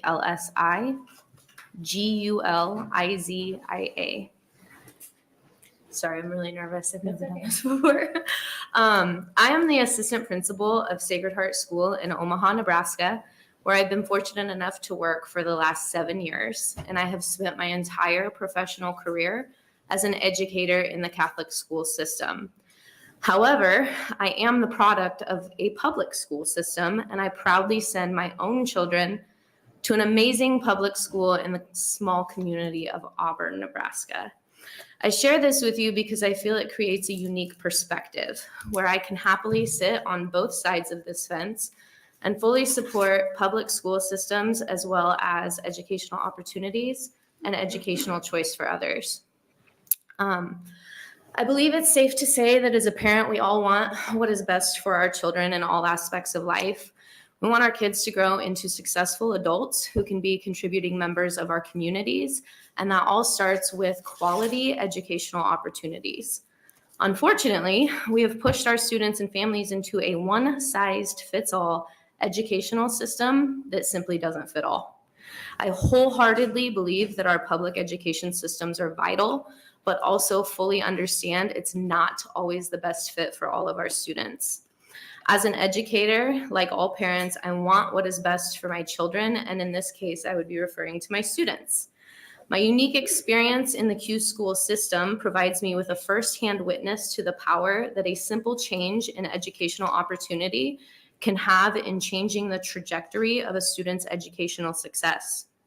I could share with you guys countless examples of students who have transferred out of the public school setting and into our small private schools. Students who come to us with extensive IEPs, behavioral plans, academic and emotional challenges of being multiple grade levels behind their peers. Students who have been on the verge of expulsion and come to us with countless obstacles that absolutely thrive within our school systems, not because their public systems were failing them, but simply because it wasn't the right fit for them. The mission of Catholic schools has always been to serve both the faith community and society by educating young people, primarily the poor and the underserved, to provide the most vulnerable members of our communities with the best educational opportunities. It is no secret that financial circumstances often keep many families from applying for public school or private schools, and providing $1,500 in educational savings accounts, you can help open the door for many students to find their path to success. I listened to Governor Pillen speak this last August and will paraphrase some of his words that have stuck with me since. How can anyone who is deeply passionate about providing students with the best educational experience to meet their needs be against a bill that supports exactly that? This isn't a battle of private versus public schools. It's about what is best for kids. It is about meeting the needs of all children. And I know I'm out of time. I have one last sentence to share, if that's okay. This bill, again, is one way to put our kids first. I believe parents know their children best, and they should have the freedom to advocate for the best education that will fit the needs of their students. As a parent and educator, I fully support the creation of educational savings accounts, and I hope that you will too. And I'm open Thank for you. any Any questions for Chelsea? If not, thank you very much. Thank you so much.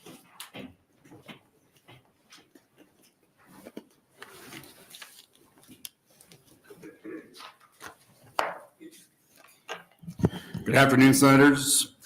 My name is Michael Jensen, Michaeljensen, and I'm the principal of Sacred Heart School, located on 22nd and Binney Street in Omaha, Nebraska. We are a Catholic school with 137 students, in which only 6 of them are Catholic. We serve a population that is 100% free and reduced lunch and are a member of the Q school system. We work tirelessly every day to ensure that our students are receiving an equitable and holistic educational opportunity. Our teachers have proven positive results that come with the cost to educate of $12,200 per student annually.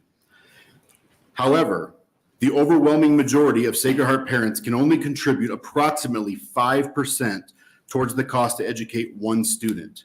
This leaves a large gap in funding that we must secure each year for our students to access our successful blueprint in education.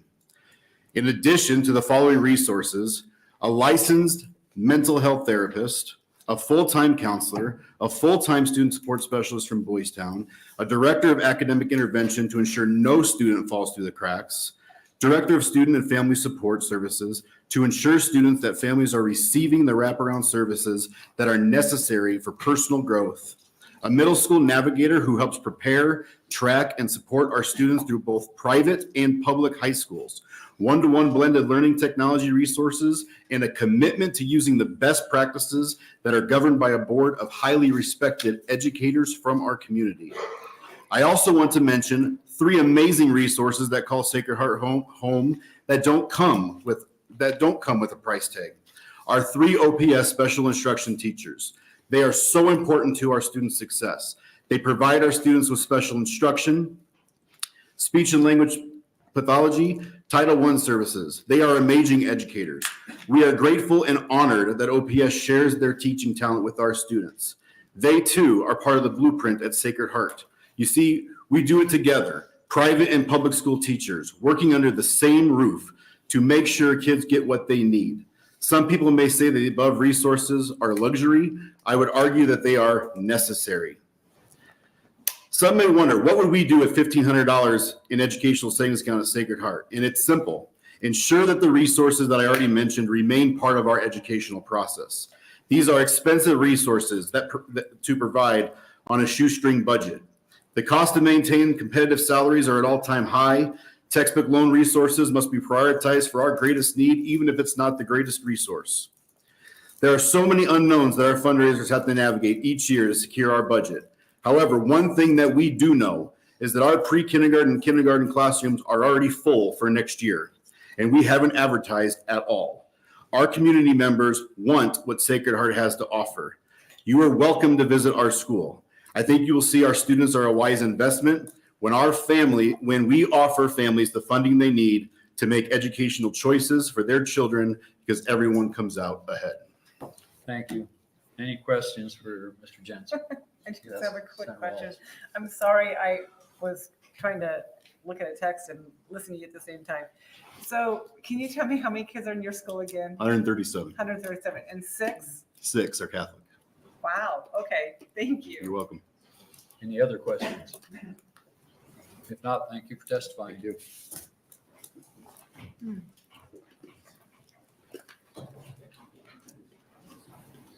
Other proponents? Any other proponents for LB 1386? Opponents for LB 1386?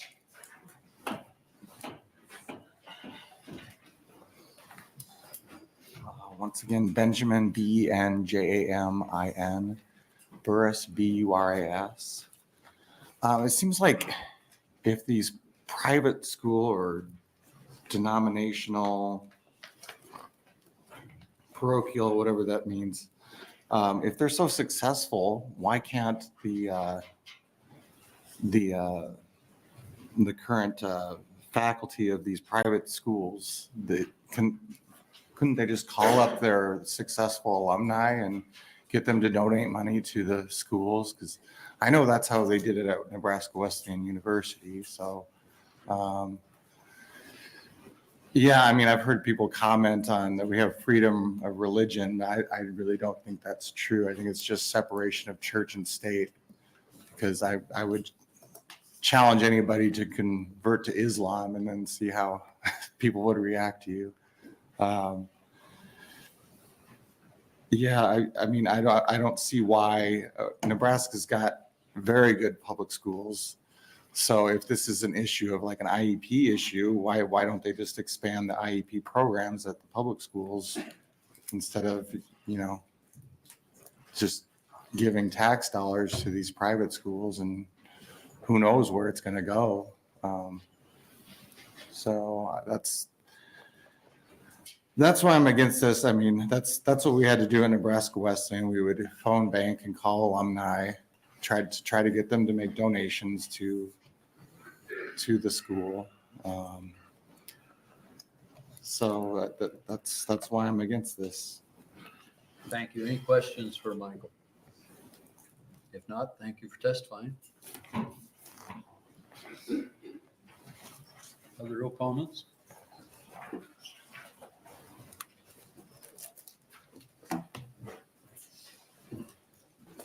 Good afternoon, members of the Education Committee. For the record, my name is Tim, T-I-M, Royers, R-O-Y-E-R-S.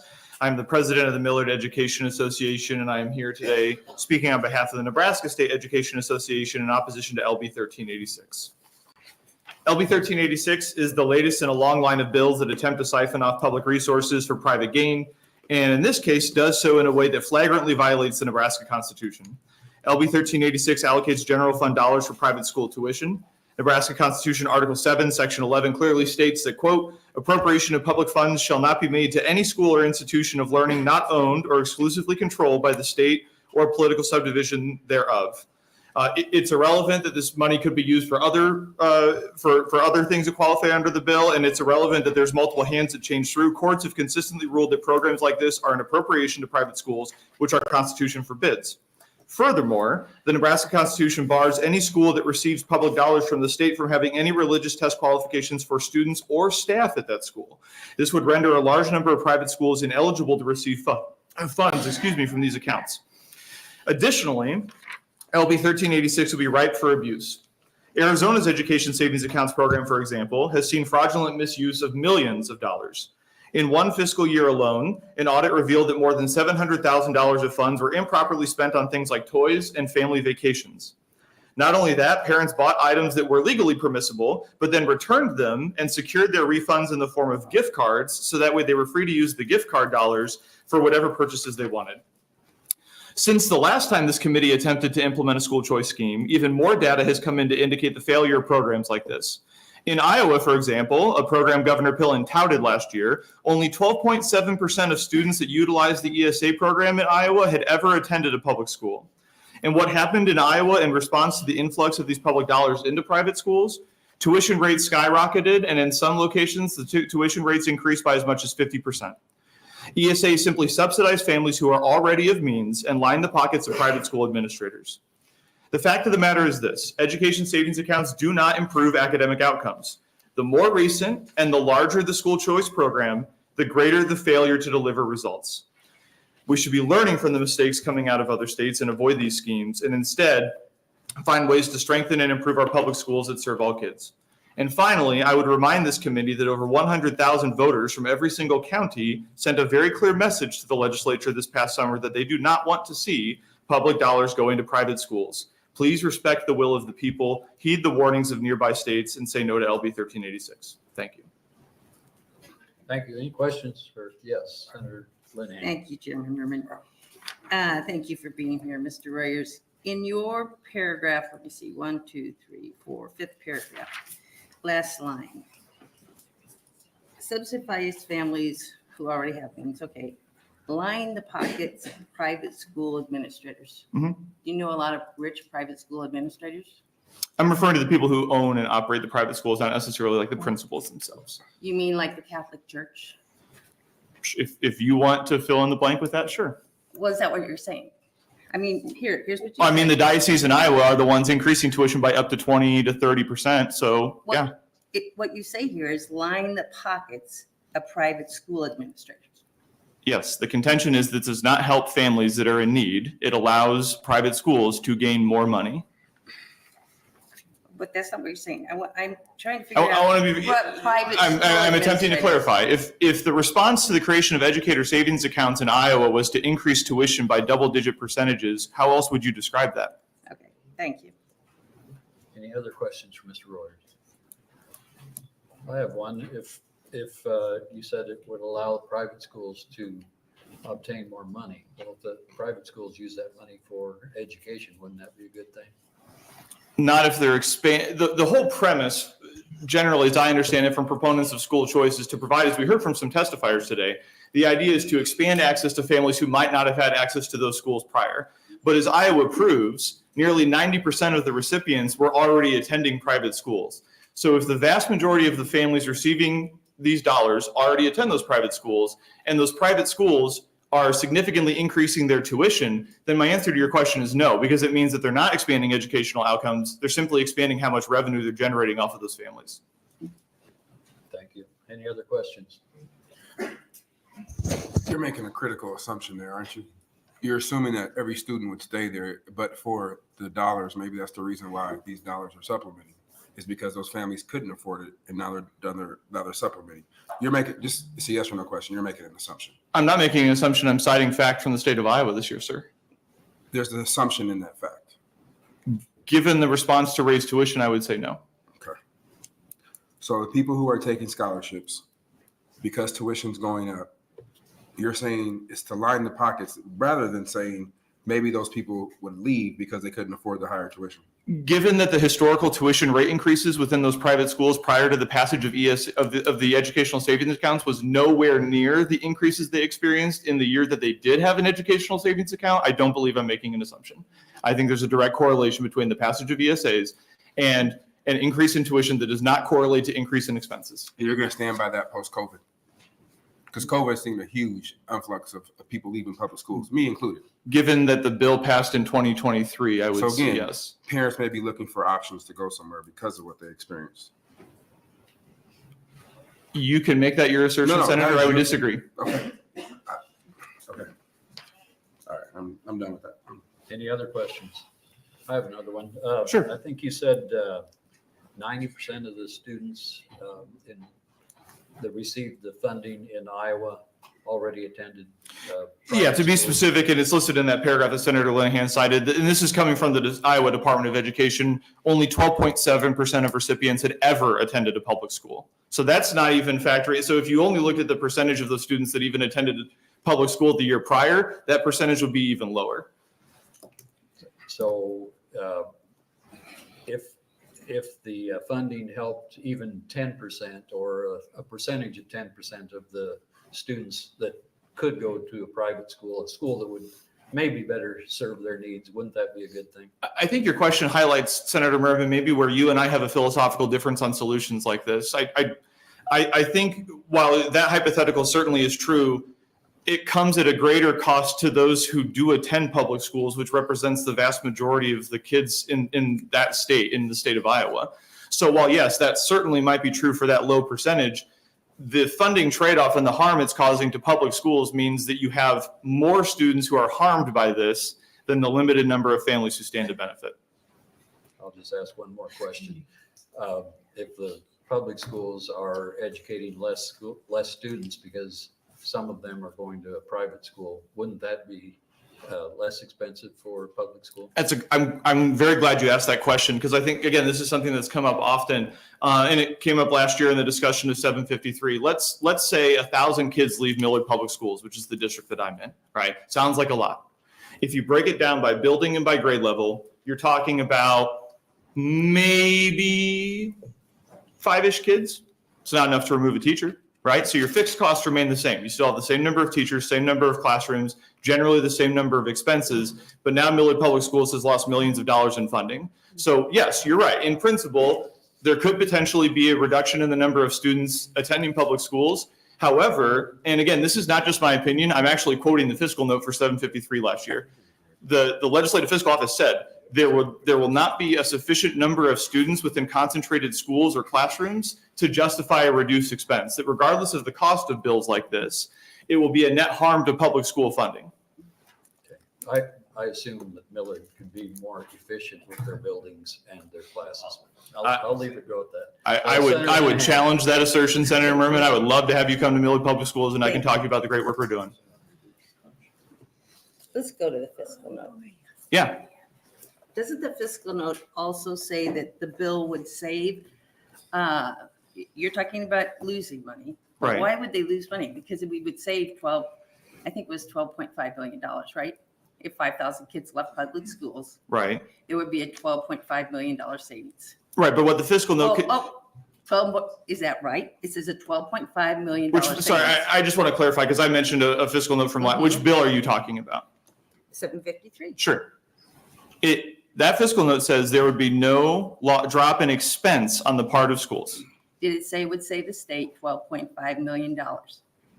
I don't, that's irrelelevant if it means that the school expenses aren't dropping. It's relevant. Did it say? Well, okay, no, actually, you're right, Senator Linehan. It is relevant, because what that means, if there's a savings to the state but no drop in expenses on the part of our public schools, that means we're sending public schools less money with no reduction in expense. So it does say it would save the state $12.5 million. Now, at the harm of 90% of families that attend public schools. Public schools lose or gain more state funding last year?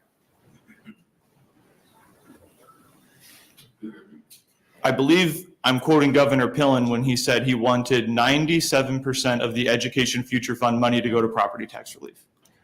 Did the public schools gain or lose state funding last year? Did we go from 40% special ed refund? Yeah, we did, and it was wonderful. To what? To 80%, Yeah, right? and that was great. And did we give $1,500 for every student in public school in the state of Nebraska? Depending on the impact to TIOSA for equalized districts, maybe. No. We will have numbers tomorrow to prove that. So we were spending $1 billion plus several other little buckets on education funding.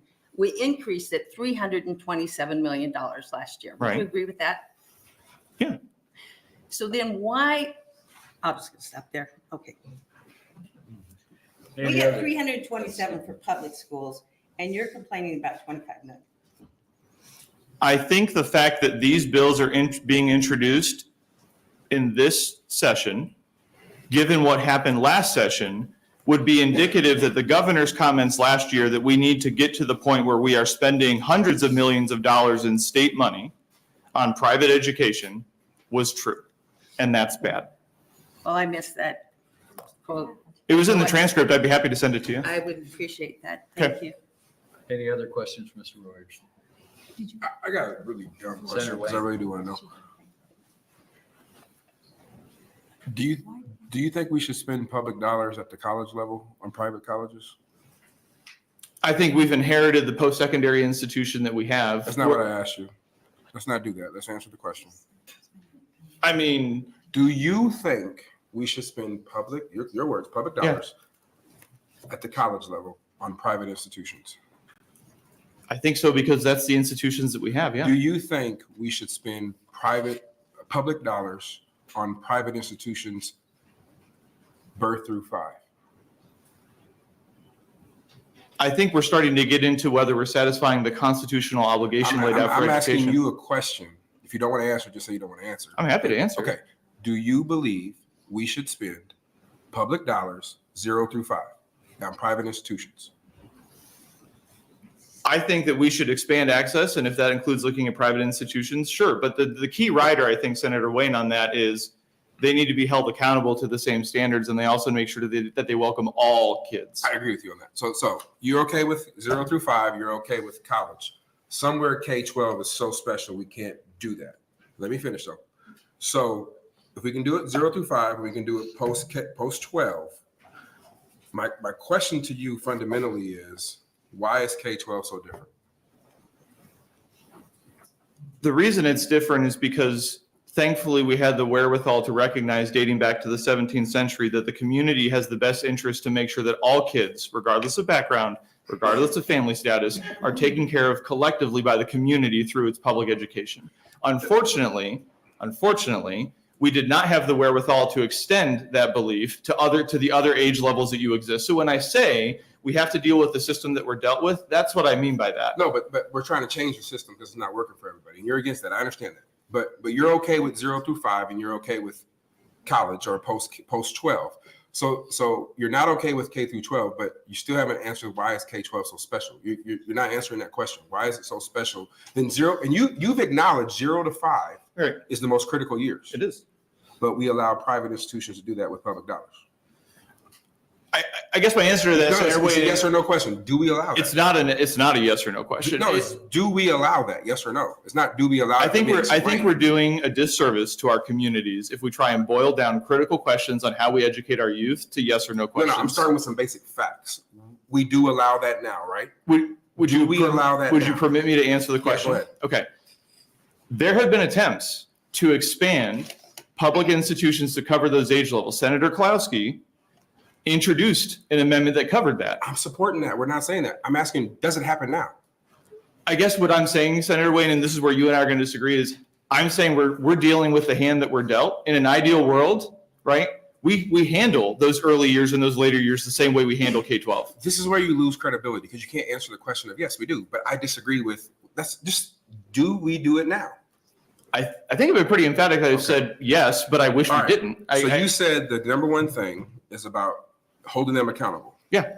Are all private schools held accountable by our state board of education? It depends if they're accredited or if they're approved, but my answer would be certainly not to the same extent of our You public said schools. it depends if they're accredited or approved. Right. Right. So who makes that determination? The school. No. Who makes that determination? Let's try again. The school requests to be either accredited or No. approved. Who makes the determination of whether to approve, make them approved or accredited? I mean, the school determines the mode in which they want to be accepted. I guess what you're trying to get me to say is the State Board of Education or the Department of They oversee Education? everything, right? So if they wanted to Sure. change the they wanted to change the approved standard to equal the accreditation standard, can't they do that by a vote of the board? I think the fact that all of you who support this are bird walking onto these very interesting subjects that are somewhat germane kind of proves my point, if I can be honest with you. Okay, bird walking is a great word. I'm asking you a question. Right. Does the state board make those requirements of who's approved and who's accredited? Right, but I guess my question is, I'm Okay, not so- on the state board, so I know, why? because you said right. Because there's this fallacy. You said you would be okay with it if they're No, all met the same actually, Senator standards. Wayne, I think your question actually proves what I'm trying to say. I'm saying I have to assess the world as is, and as is, private schools who are simply approved are not held to the same standards as public schools. Therefore, I do not want to see public dollars go to them because they do not welcome all children. They don't hold to the same standards. Yeah, if that bill is introduced, I would love to have that But conversation. what I'm saying is it doesn't need to be a bill. The state board can do it now.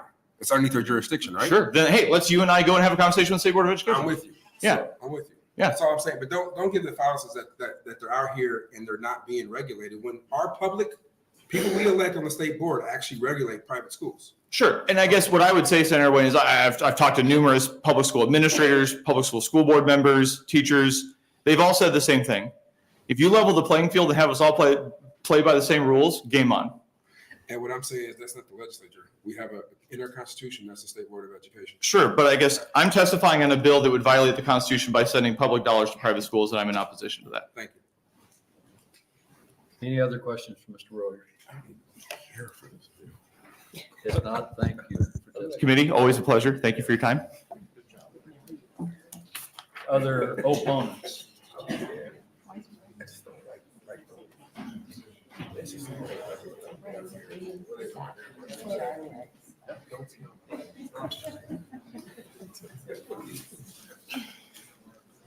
Good afternoon. Good afternoon. Good afternoon, Chairman Merman and members of the Education Committee. My name is Connie Knoche, Connieknoche, and I'm the Education Policy Director of Open Sky Policy Institute. We're testifying in opposition to LB 1386 because we're concerned about where the funds will come from and whether it will be sustainable in the long run as the state takes on paying for both private and public education. LB 1386 creates the Nebraska Student Savings Account Support Fund. Money is transferred into the fund in an amount equal to $1,500 per student in K through 12 in an approved, accredited, private, denominational, or parochial school for the prior year. When you use 2022-23 data, the total amount transferred would have been $55 million. Using 36,656 students enrolled in non-public schools multiplied by the $1,500 per student. The state treasurer deposits money into each student's account that apply for the student savings account. So not every student may not apply for the account, but if you're looking at a fiscal impact, we're estimating that it would be $55 million to fund that on an annual basis, which could grow over time. The bill doesn't provide a dedicated source of funding for the program, meaning that it will require general fund dollars that are being increasingly stretched in our existing obligations, including our public schools. The ESA program proposed would divert tax dollars back to the state and then on to largely unregulated private entities that run private schools. Taxpayers don't see how this money is used or what kind of education is provided for the money. In addition, the proposal may be unconstitutional, as was referenced earlier. Further, private schools are not required to provide the same services as public schools, such as free lunch, transportation, or special education services. We believe diverting money from our underfunded public schools in favor of private schools will undermine our public education goals, gamble with tax dollars, and undermine our state constitution's prohibition on state funds going to private schools. As such, we would encourage you not to advance LB 1386. Thank you. Any questions? Senator Linehan. Thank you, Chairman Merman. I do have to give you all credit for sticking with your lines. You're very good. Did you just say that our schools are underfunded? Yes. How much money would it take to fully fund our schools? We need to have a study done to find out how our programs is working. The Haven't you TOSA been doing formulas, studying? I think if I read your Open Skies information, you've been there for 10 years studying school finance. Haven't you been doing that for 10 years? well, the TOSA formula that's in place now is 30 years old, and we haven't I done know, a but have you comprehensive. been studying school finance for 10 years? I've been around school finance for a while. But you don't know how much it would take to fully fund schools? No, it depends on what you want the student outcomes to be when you're funding schools, what you want them to learn and what it would cost Don't to we already deliver. have goals for what we want them to learn? There's standards that the State Board Are of we doing a Education. good job of meeting those standards? I believe so, although I've read that reading is something that they need to work on. You and other testifiers, and I'm sure coming behind it, and then I will, because I do want to be here till midnight. You keep saying it's unconstitutional. Would you please provide the committee with the court cases you're talking about when any of this is unconstitutional if the money goes to parent? Because the Supreme Court has ruled 3 times it's not. U.S. Supreme Court. Okay, we can look into doing that for you. Because, okay, let me see if I'm, okay, that's it. Any other questions? I have one. So we're going to pay or give students $1,500, and some of them will go to private schools. And it costs about $13,000 per student to educate kids in Nebraska. Isn't there a lot of leeway in there that public schools should actually save money by some of the students going to a private school? I believe the $1,500 in this proposal goes to only the students going to private schools. There is the assumption that there would be a cost savings, but just because 5 or 10 kids leave the school doesn't change the cost of heating the building, running the buses, paying the staff. It wouldn't make a substantial impact on the cost to the school. They're like fixed costs that they would have to.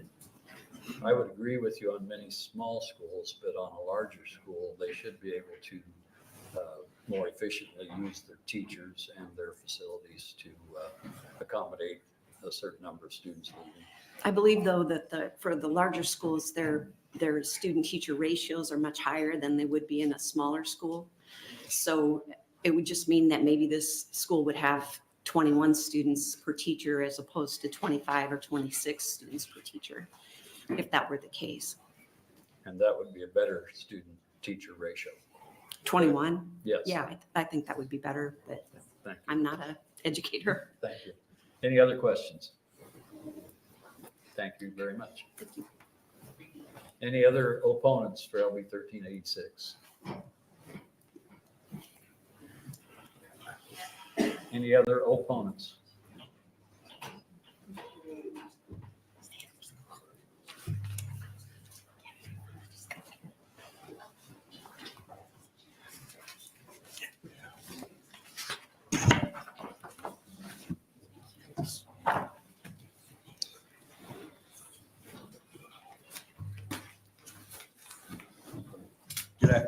Good afternoon, members of the Education Committee. Thank you, Chair Merman. My name is Dinixie Gareka, D-U-N-I-X-I-G-U-E-R-E-C-A. I am the Executive Director of Stand for Schools, a nonprofit dedicated to advancing public education in Nebraska. Stand for Schools opposes LB 1386, which establishes an ESA or Education Savings Account program in Nebraska. First, we oppose LB 1386 because it is poor policy. LB 1386 allows any student in kindergarten through 12th grade enrolled in an approved or accredited private denominational or parochial school in Nebraska to receive $1,500 for certain qualified expenses. The bill does not attempt to target that money to the students least able to pay for these expenses or students that most need academic or behavioral support. The bill does not restrict these expenses to students newly enrolled in private schools.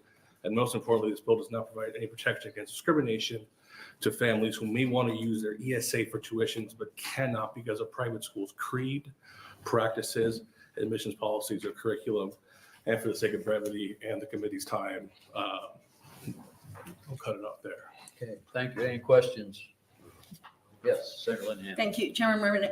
Did you say that you're a registered lobbyist or are you not a registered lobbyist? Yes, ma'am. Okay, I think registered lobbyists are supposed to say that, but I'll double check. thank you. Thank you. Any other questions? Thank you for testifying. Any other opponents for LB 1386?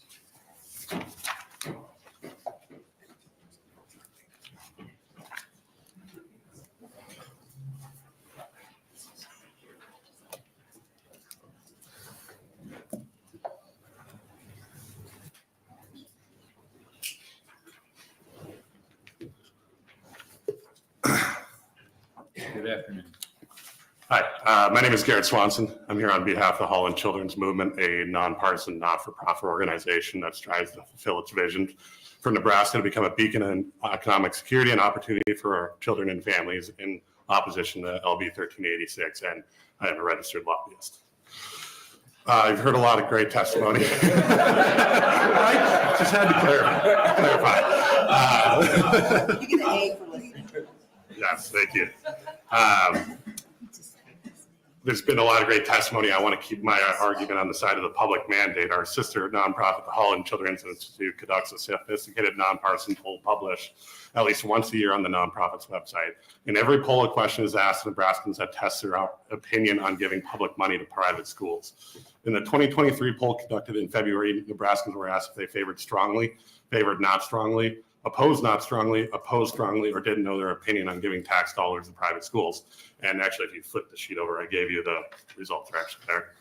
The 2023 poll found that 34% of Nebraskans favored subsidizing private schools with taxpayer dollars, with 23% favoring strongly. In comparison, 64% of Nebraskans opposed subsidizing private schools with taxpayer dollars, and 49% of Nebraskans opposed strongly. In the 2022 poll conducted in October of that year, 32% of Nebraskans favored using taxpayer dollars to subsidize private schools, with 20% favoring strongly. Again, this is compared to 67% of Nebraskans in opposition, with 54% strongly opposed. Simply put, Senators, there's no public mandate in Nebraska to give taxpayer money to private schools. In November, the public will be voting on whether to repeal LB 753 from last year's session. The result of this ballot initiative should inform the legislature on if there's any public mandate to give public dollars to private schools. Passing LB 1386 now takes away the ability of voters in Nebraska to have their say and could trigger another ballot initiative. The movement urges the senators here not to vote LB 1386 out of committee. Thank you. And again, you can see the whole questions on the backside, and the whole polls are also on our website. Thank you. Any questions for Mr. Swanson? Oh, yes, spell my name. I got caught up. Garretswanson. Thank you. Any questions for Mr. Swanson? Senator Linehan. Thank you, Mr. Swanson. Have you ever seen any of the polls that I've seen, many of them, when the question is, do you think parents should have a choice in educating their I children? have seen a few of them. I can't tell you the results off the top of my head right now. I do want to try to stay nonpartisan in how we poll, and someone can try to argue here that this is a push poll, or if it's not. Is this the one you did? Is this the one Open Sky had? No, this is just Holland Children's Institute. Okay, all right, We do a yearly poll. all right. Thanks for being here. Appreciate it. Thank you. Any other questions for Mr. Swanson? If not, thank you for testifying. Thank you. Any other opponents for LB 1386? Any opponents? Any neutral testifiers for LB 1386? If not, I'll welcome Senator Hansen to come up and close. And see, electronically, we had 8 proponents, 23 opponents, and 0 neutral. Thank you, Chairman. I am not a registered lobbyist. Get out of the way. Where everyone yells at me.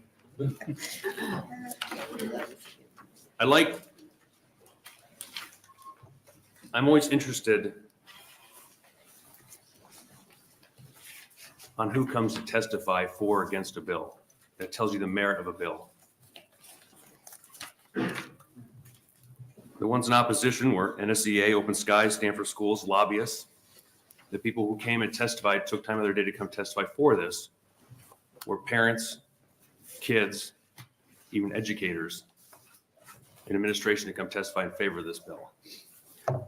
So when we say this is about kids, not systems, that's exactly what we're talking about. We heard that there were 100,000 people who signed a petition who were not in favor of school choice. One thing we don't mention is how many people did not sign that. What if there's 200,000 people who didn't sign it? We don't know those numbers. I had some questions about where the money is going to come from. And if you look at the fiscal note, they have it coming out of general fund. So, Senator Conrad, I don't know how much in depth. I think the fiscal note lays out pretty good, but that's pretty much where they're looking at getting the money from. I'm always up to some other creative solutions on where we can get some of this money from that may not be such a burden on the taxpayer. You know, lottery funds. I know Senator Lowe has a great bill out there to start taxing skill games. You know, I mean, so I'm always open to kind of looking at any other kind of way or creative solutions we can do to kind of help out with that as well. There was another question. Let's see if I have it here. I wrote it down. Sorry. I know you guys are tired of sitting here. There's a question about Iowa passing their ESA that the first testifier, Mr. Royers, had. But first, it's important to put Catholic school budgets in perspective. Specifically, dioceses and parishes are frequently subsidizing their schools, which I'm sure is a challenge to parish substantially. How much longer can we expect them to do that? Moreover, to get a better sense of who may or may not be overcharging, isn't it fair to compare the price of private school tuition to the district per pupil? Next, it's interesting to look at Arizona, where they have a bit more experience with ESAs in Iowa. And what we found out is that Arizona private schools increased tuition less than public schools raised taxpayer costs amid ESA expansion, and increase in private school tuition rates was near zero after accounting for inflation rates, even amid ESA expansion. So, you know, I think we kind of have conflicting, narratives about ESAs and their effect on the states. So without delving into too much more in that, I'll do my best to answer any questions you might have. Any questions? Yes. I'm asking this mostly, thank you, Chairman Merman, mostly because make sure it gets in the record. I did understand two of the testifiers today, a parent and a child, that they were turned away from a public school because they had an IEP, which was about some loss of hearing, not total loss, and clearly Moderate loss of hearing. moderate. So they were turned down by a public school. Yes. Thank you. Any other questions? Senator Hansen. Yes, Senator Conrad. Thank you so much, Chair Merman, and thank you, Senator Hansen. We were kind of talking amongst ourselves, and I think about how the nuts and bolts of the financing for this program work. And I think everybody's kind of trying to sort through the fiscal note and figure that out. And if you could just, and I know it's a bit complex and we have a really busy day today, but if you could help us understand how the idea that you have put forward in LB 1386, how that is different or perhaps works with existing educational savings accounts plans that we're all familiar with, 529s, that we have had for a while in Nebraska. I think from our private conversations, you indicated that this was maybe separate and distinct or in addition to those 529 plans. Could you just help maybe walk us through the nuts and bolts of the financing? Best I can, yeah. Yes. And with the assumption in the fiscal note is they were saying they would assume about 8% of students would apply for this, and that's where the fiscal note came from in private schools. And they pretty much have it straightforward about where the funds would be coming from and who has control of them, the state treasurer and also the general funds. But this is, from my understanding, separate and distinct from what 529, yeah. Okay.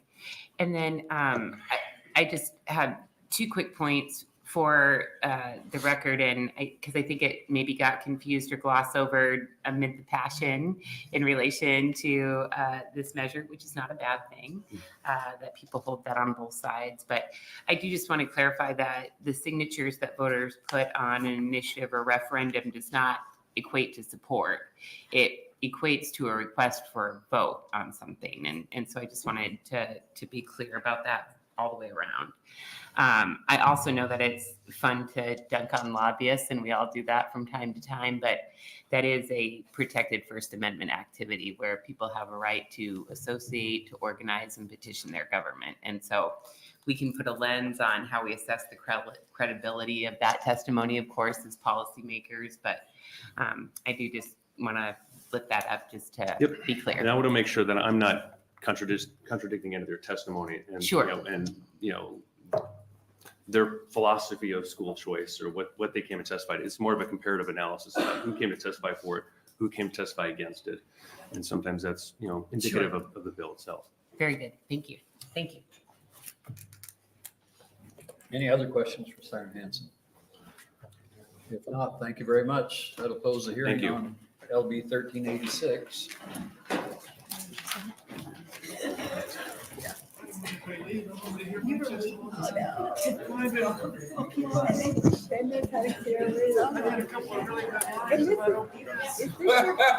this your first bill?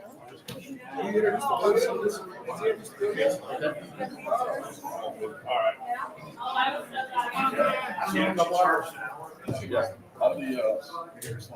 straight up there. I got a photo of it. It's like, oh no, I gotta find this.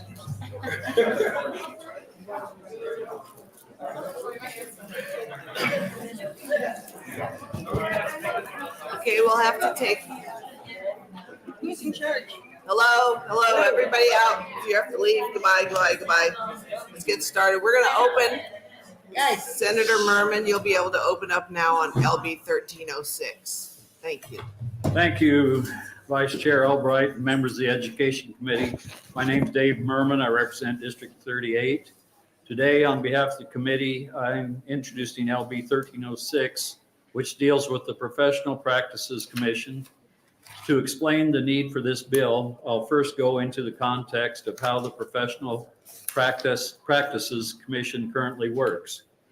Currently, when a teacher has an alleged violation of the standards of professional ethics and practices, a panel of 12 educators appointed by the governor and a hearing officer meet quarterly for a hearing. That commission then makes a recommendation to the Commissioner of Education regarding the status of that teacher's certificate. The final decision is still the Commissioner of Education's. The commission just makes that recommendation. The problem with this system is that there is a huge backlog of teachers whose certificates have come under complaint, but are told to wait longer and longer. While some testifiers behind me will be able to go better into detail on exactly how large the backlog is and how long it takes for a hearing to happen, I have heard from PPC members that it can take nearly up to a year for the hearing to happen. During this time, the teacher is still in the classroom. If that teacher did something deeply inappropriate, letting them stay in the classroom for almost a year and continue to teach is just plain unsafe. On the other hand, if a teacher didn't do anything wrong, we don't want them to have to wait for months and months not knowing the future of their career. Under LB 1306, a teacher whose certificate has a complaint still has a hearing, but just with a hearing officer and not the full panel of teachers. The commissioner still gets the final say. By making this change, we're going to be able to greatly reduce the hearing backlog and give our teachers, our educators, the right to a speedy trial. For technical questions about the Practices Commission, there are some testifiers behind me that are probably better qualified to answer, but I'm happy to answer any questions at this time. Thank you, Chair Merman. Any questions from the committee? Seeing none, you'll wait on the side. Any proponents, please come to the front so that we know how many are going to be speaking. Proponents, first proponent.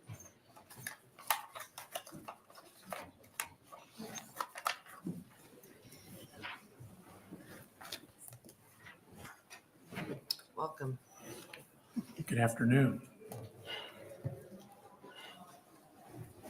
My name is Brian Maher, Brianmaher, and I'm honored to address you today as the Commissioner of Education.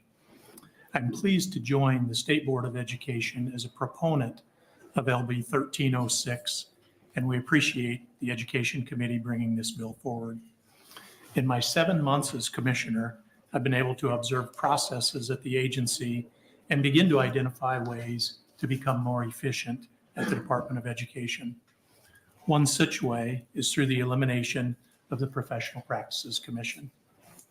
As a former member and chairperson of the Professional Practices Commission, I know that the Professional Practices Commission has served an important purpose in making recommendations to the State Board of Education, who is actually the ultimate decider on certification issues. By eliminating the Professional Practices Commission, or maybe more appropriately, by enacting this bill, we would reduce the time for final determination by the State Board in contested cases of unethical conduct by a teacher or administrator. Secondly, this bill would replace the Professional Practices Commission with a hearing officer. In other words, this step in the process would not be lost. And finally, this bill will return unused funds of the Nebraska Professional Practices Commission, which today is $819,000, to the certification fund of the Nebraska Department of Education, allowing NDE to reduce fees paid by individuals for a teaching or administrative certificate.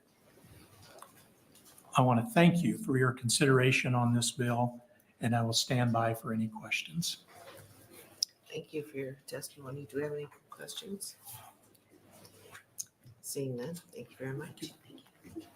Do we have any other proponents wishing to speak?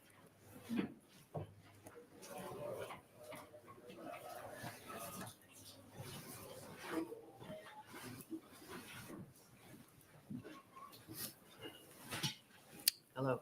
Good afternoon. My name is Jonathan Hunziker, JONATHANHUNZEKER. I'm an attorney at Norby and Welding. I'm here today representing the Nebraska State Education Association, who's a proponent of LB 1306.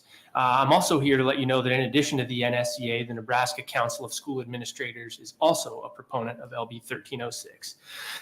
I'm really here today to provide you all my thoughts as a practicing attorney who has represented teachers in proceedings before the Professional Practices Commission, I'll call them the PPC, for a number of years. The original principle obviously was so that educators and administrators would be judged by a group of their peers. And while that is a laudable idea, it unfortunately no longer works in practice. And in our view, there are really two issues that exist in the current structure that the change from LB 1306 can fix. Those two issues are time and decreased deference to the PPC's recommendation. So first and foremost is the issue of time. That is what I view as the problem. And in my experience, the teachers that I represent wait at a minimum many, many months, often 4 to 5 at a minimum. Most of them wait close to a year, sometimes more, before their matter is heard before the PPC. And as was mentioned while waiting, it's nearly impossible for them to get a teaching job while the complaint hangs over their head. The old saying, justice delayed is justice denied, in my view, applies here. When serious allegations are made against the teacher, it's in the best interest of everyone to have the hearing as soon as possible. That way, if the allegations are unfounded, that teacher can get back to work sooner, keeping good teachers in the classroom. If the allegations against the teacher are founded, then the teacher is kept out of the classroom in a much more prompt way. The bill, in our view, will achieve timely hearings and swift resolutions for teachers. It'll relieve the bottleneck at the PPC level of that timing issue. The second issue is the issue of decreased deference over time to the PPC's recommendation.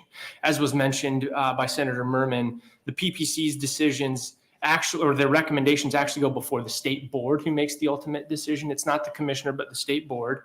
And over time, we have seen a decreased deference where it used to be that the PPC's recommendation might be more frequently honored by the state board, whereas now it is not. or at least not as much. I shouldn't say it's not, but we've seen a decreased amount of deference. That creates an issue for me as a lawyer to counsel my client who might otherwise believe that the PPC's recommendation, the recommendation of their peers might be honored by the state board. And the state board, I want to tell you all this, the state board should have the right to review the record, which is really the purpose of these hearings, is to create a record. The state board should absolutely have the right to make their own independent decision. And in our view, placing a hearing officer in this role will achieve the goal of creating the record which is necessary for the state board, while relieving this issue that we've seen over time of a decreased amount of deference. And that's why I'm here today as a proponent of 1306. I'd be open to your questions. Thank you for your testimony. Any questions from the committee? Seeing none, thank you. Thank you. Any other proponents wishing to speak? Proponents?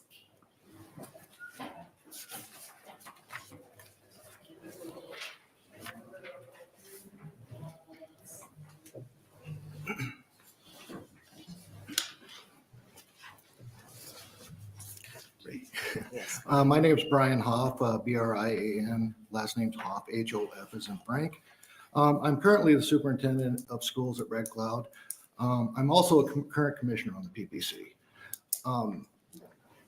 What you're getting right now is kind of what I've written up, but after hearing the testimony, I'm going to change it up a little bit on you. From looking at the testimony, I'll give you a little bit, the backlog idea of that it's the PPC is the issue. And I'm not saying it is or it is not. I believe that there hasn't been any information gathered by us. We've never been approached, asked what the issue is. Nobody in the PPC has been. The first we knew about it is we got a phone call saying that there's a bill coming in to do away with the commission. Nobody involved us. Nobody asked us, is there a way to speed it up? Is there a problem here? The dollars and cents side, a teacher pays $2.60 a year for their license to the PPC. That's the equivalent of what we get out of their license. Now, as far as the $800,000 in our account, we don't want it. We don't care. We just want enough to exist. And at the end of the year, if there's extra, let the department head have it. We don't care. Every member on the PPC is a volunteer. Me personally, I was appointed by Governor Ricketts and reappointed by Governor Pillen. I get paid $0. The reason I'm on the commission is because I believe that we're making the profession a better profession. We're making sure that somebody along the way is not getting mistreated. They get to be heard for what they're doing. That includes parents. Parents come in and testify. Kids come in and testify. The administrators come in and testify. We do a lot of work with a lot of people as they go through to be able to be heard. As far as the backlog, I'll give you some examples of what we're sitting at. We have a meeting Thursday. If you have any of your staff, come on, send them on over and they can watch what we do. But an example, complaint filed with the Department of Ed on 3/24/23, received by the PPC 10/31/23, 7 months later. Another example, 4/18/23, received on 10/31/23. This one, filed 7/27/22, just received a complaint 11/20/23. So it's not necessarily the PPC that is the issue. I encourage you to read what I sent, put in front of you. I know you guys are in a hurry and I don't want to waste your time, but I think that there's a better way to make this streamlined. I think there's a lot of things that could make it faster and better. Maybe an option for a teacher to choose a hearing officer or choose a jury of their peers. But I think that that's doing a disservice to our teachers and saying that our profession is less than others like accountants where they get a jury of their peers when there's a complaint. Teachers should be held to the same level as other professionals and have the opportunity to be heard by folks that are doing the job that they're out in. Lawyers get it, accountants get it, others get the opportunity to be heard by a jury of their peers. It costs, we're all volunteers. It doesn't cost anything for us. We're not in it for the money. We're in it to make the profession a better profession. And if you have any questions, I'm happy to answer them. Thank you for your time. Questions from the committee? I just have a couple quick ones. Please. How many people are in waiting? How many teachers do you think? In all honesty, we don't know how many are sitting at the Department of Education. Sitting for us waiting. Tells you? Correct. When the petition's filed with the PPC, then we get them, we have worked through their attorney. We have to wait 21 days after it's filed for the accused to have time to talk to their lawyer, do whatever, talk to the association, whatever it is. How that they often do you meet?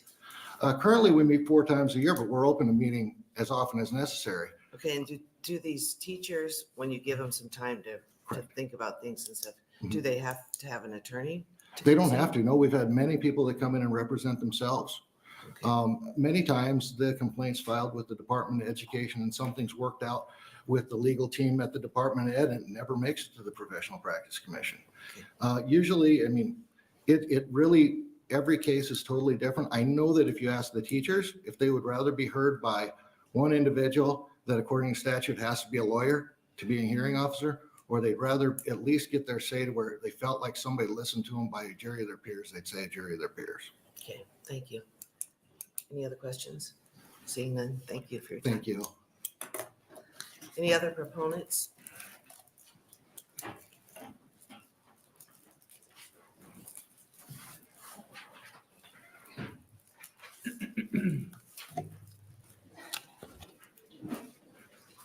Hi. Hi.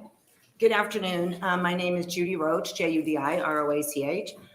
Thanks for the opportunity to testify in front of you. I am a teacher for Superior Public Schools, and I'm a current commissioner on the Professional Practices Commission. I would like to share some additional information with you about what the commission does. We hold quasi-judicial hearings concerning alleged violations of professional ethics and practices. We make recommendations to the state board regarding the disciplinary action concerning the alleged violations, and we provide outreach services to colleges and universities across the state, as well as schools, school districts, and ESUs. Additionally, it's important to know the following. All 50 states have an agency like the Nebraska Professional Practices Commission. Some are separate agencies like Nebraska. Examples in neighboring states are Iowa. There's an Iowa Board of Educational Examiners. Kansas has a Kansas Professional Practices Commission. South Dakota has 2 separate commissions, one for teachers and one for administrators. Wyoming has a Professional Teaching Standards Board. Each case the commission hears is evaluated on the basis of testimony and documents of evidence we received prior to the hearings. What has been learned during my time on the commission is that not every case is cut and dried because of the documents given prior to the hearing. This is why expertise and experience from every level of education is a must when evaluating a teacher's situation. We have a good understanding of the processes, policies, and procedures in schools. This knowledge and firsthand experience in the field is invaluable for making recommendations on the cases we hear. Educators who hold a professional teaching license deserve the due diligence of a hearing reviewed by professionals in their field. Eliminating the Professional Practices Commission will not solve a backlog issue. Further, the elimination of the commission is not going to create a time or cost savings. We have outreach services that include presentations to service teachers at colleges and universities and to current educators regarding ethical and professional teaching practices. The commission produced case study videos which are used by colleges and universities in Nebraska and throughout the country. Further, the Pennsylvania Professional Standards and Practice Commission use these videos as part of their ethics toolkit.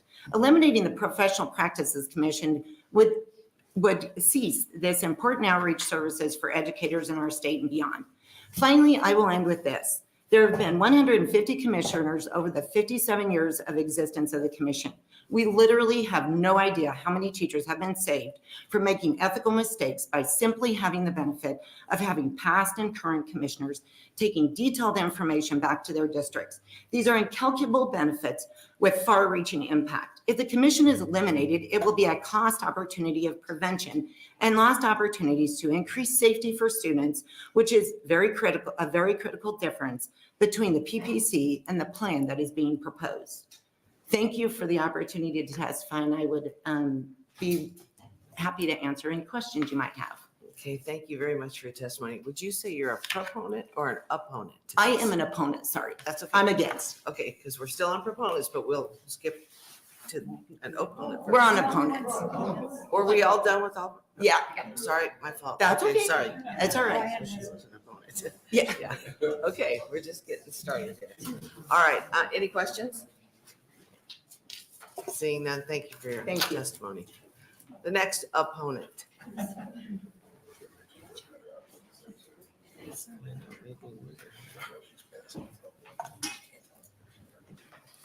Good afternoon. Afternoon. Thank you very much. Thank you for the opportunity to testify. My name is Tom Seib, T-O-M-S-E-I-B, and I'm a retired administrator and teacher from Lincoln Pius X here in Lincoln. And I'm also a current commissioner on the Professional Practices Commission. I'd like to give you a brief statement regarding the human side of the work that this commission does.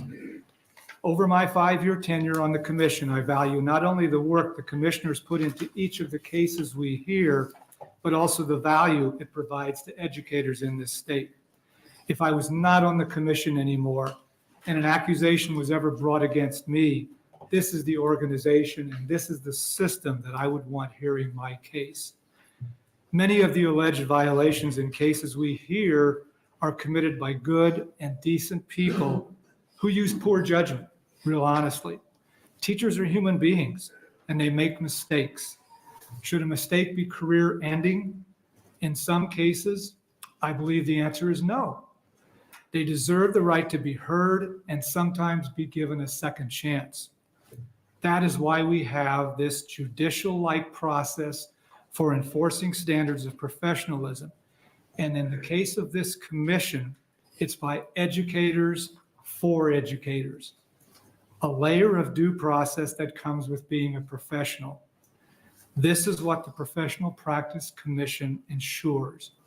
And that is what we see and hear at our hearings. One of the newest members of our commission shared with me that she has observed how the commissioners use their knowledge, their expertise, and also their hearts to give educators due process. I share her belief that this will not continue if the proposed new plan to use a hearing officer who has no education and classroom experience from which to draw from moves forward. I really do believe that. There are other cases where an educator followed the correct course of action and policy or were not given due process at the school or district level that they should have received. Because of the commission's work and what we learned during the hearings from evidence and testimony, this commission can offer the correct action warranted in each situation. I want to leave you with this, a thank you note that I received from a respondent whose case was brought before the commission. She said, "Thank you so much for listening to me at my hearing. I'm truly grateful for the outcome.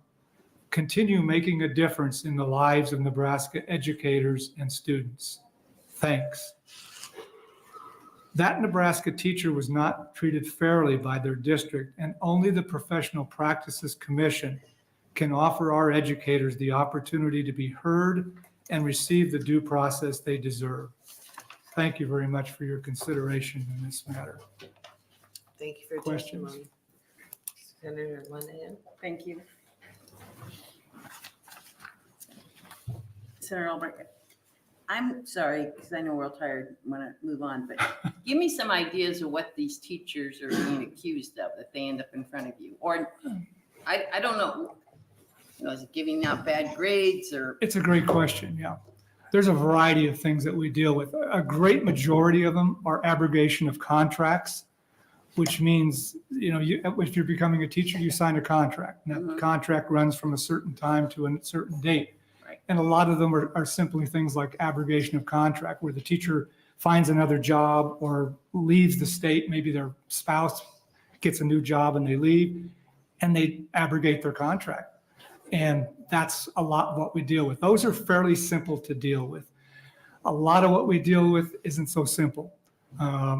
Sexual issues, dealings where teachers will have sexual contact with students, that kind of thing, that's very serious business, and that's difficult things to deal with. Sometimes it's just a simple matter of some of the things that go on in a school that would be normal things, where teachers maybe do things like alcohol issues. We see a lot of that kind of stuff. You'll see a wide variety of things like that where teachers go above and beyond what they should be doing in the classroom or outside the classroom in their community. Does that help a little bit? Does that make some sense? Basically, anytime a teacher's no matter what, it comes to you. Yes, and violates their contract in any way, shape, or form. That's very helpful. Thank you. Any other questions? Yeah. Senator Walls? Thank you. Thanks for coming today. You bet. I just have I mean, obviously, we always want to try to run as efficiently as we possibly can. Can you give us an idea of what expenses are incurred for a year with this commission? As an individual or as a commission Just as a itself? commission. As a commission? I'm not really real familiar with that, but I think about the only other things that I'm aware of that are the legal people we have a lawyer that advises us. I know that's one of them. And also, from our perspective as commissioners, we just get, some of the commissioners live out in western Nebraska and so forth, and they get mileage to get there and things like that. Other than that, as you heard earlier from Brian, we don't get anything at all other than that, but other than mileage and stuff like that, nothing. But we do have a clerk, and we also have a lawyer that advises us, does a lot of the paperwork for us and stuff like that. That's it. Okay. That's all. And how many people are on the commission? I'm sorry. Well, the by state mandate, it's supposed to be 12. I've been on it for 5 years, and we've never had more than 8 or 9 most of the time. As they go out, it takes quite a while for the governor to appoint somebody new. So we usually get anywhere from 8 to 10. Okay. All right, thanks. You bet. You bet. Any other questions? I have a quick question. Yes. So some of these are some serious accusations. Do teachers ever have to take a leave of absence until you actually get to the stage where you get to hear? Absolutely. And that's up to each district, each school district to do that on their own. We are dealing with whether they keep their teaching certificate or not whether they are still in the classroom. Okay, so if this was something so egregious as a sexual assault, Yes, they still come to you, even if it's a criminal act. correct. Our job is to remove that, is to Yours is decide whether just for to their remove their contract teaching and the certificate, certificate. either permanently, to revoke it permanently, or revoke it for 1 year, 2 years, 5 years, 10 years, things like that. If we revoke it permanently, they will never teach again. Right. If we revoke it for 1 year, 2 years, 5 years, they will have to come back to the commission at the end of that time and meet before the commission again. And usually they'll have to present a lot of evidence telling why should we give you your certificate back after that 2-year period or whatever it is. And is the attorney with the Department of Education that helps you folks that are on the commission? Is it somebody from the department? Yes, and then there's also, there is a Or Department of outside Education attorney, and then we have our own attorney who's hired Okay, very good. just for the commission. Very good. Yes. Thank you. No other questions? Thank you for being You here. bet. Thank you very much. Any other opponents wishing to speak? Any other opponents? Seeing none, anyone in a neutral capacity? Come on up. Okay.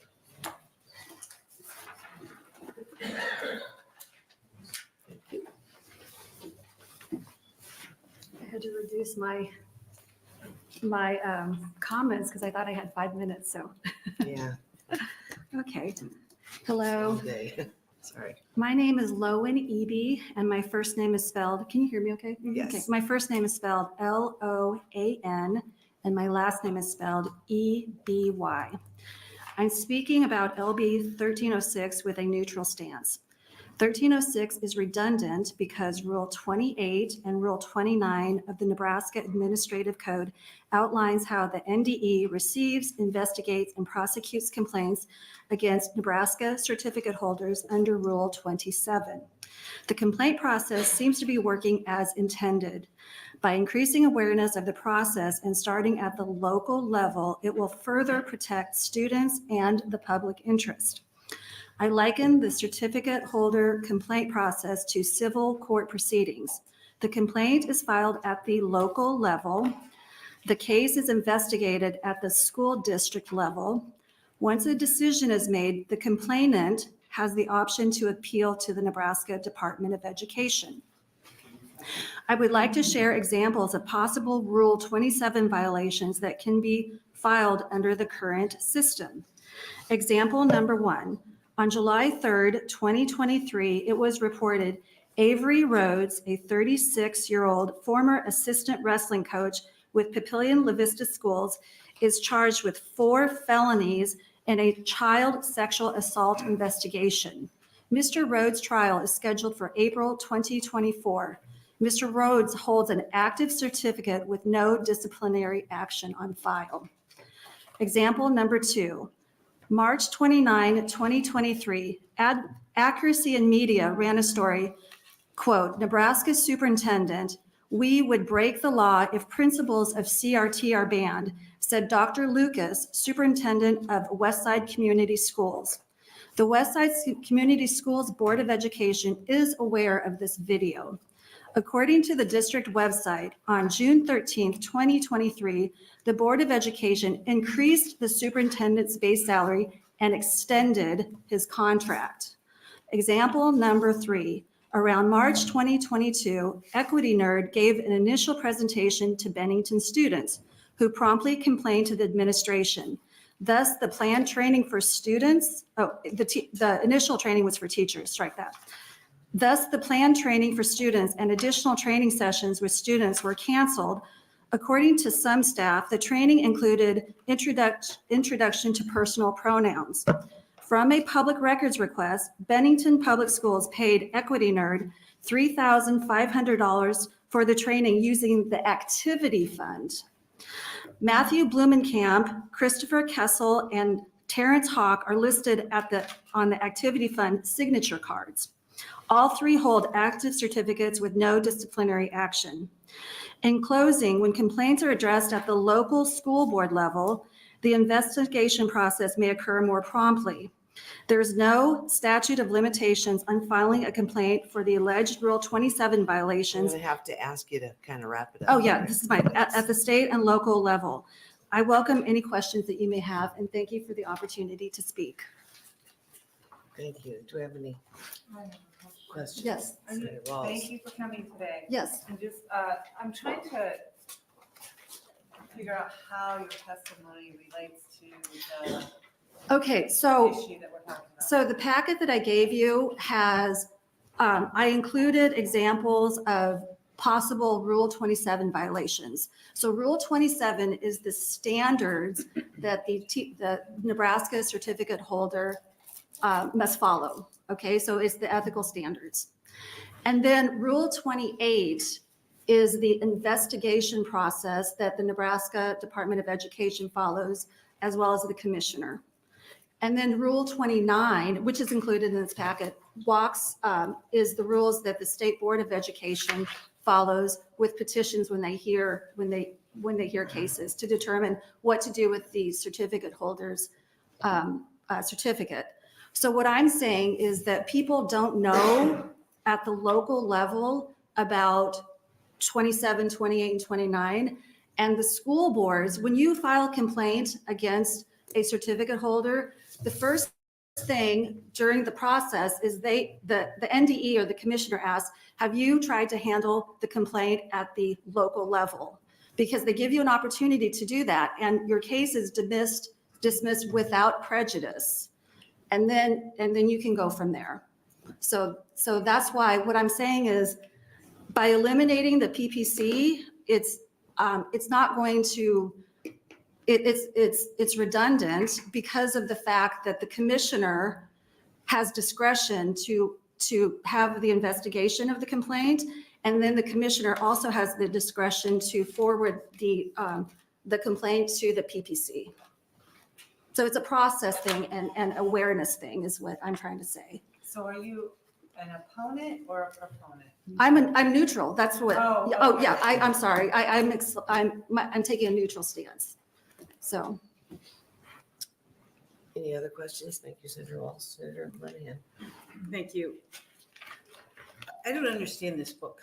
Okay, so this book, what I have outlined examples. So this is just you did this? Yes, this is These are, I mean, you've got your entries here. Those are You just came up with those. No, these are actual public records examples of certificate holders that have possibly violated Rule 27, that at the local level, Under someone could, whose judgment have they possibly violated? when you look at Rule 27, so if you go on page 8, this is from the Nebraska Department of Education, Rule 27.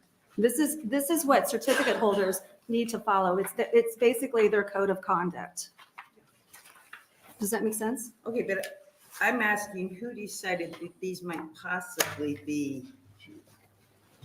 Did you decide that? Yeah, I listed those, yeah. Those, because there's no public record that says it. No, there is, yeah. So for example, Dr. Lucas. I Yeah, know there is there's public public record. record that these things Yeah. happen.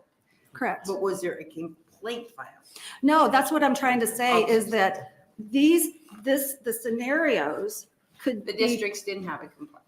No, but what I'm saying is that the process needs to be handled at the local level first, and then you can, because even if you can, so for example, let's hypothetically, if someone filed a complaint against Mr. Avery Rhodes, okay?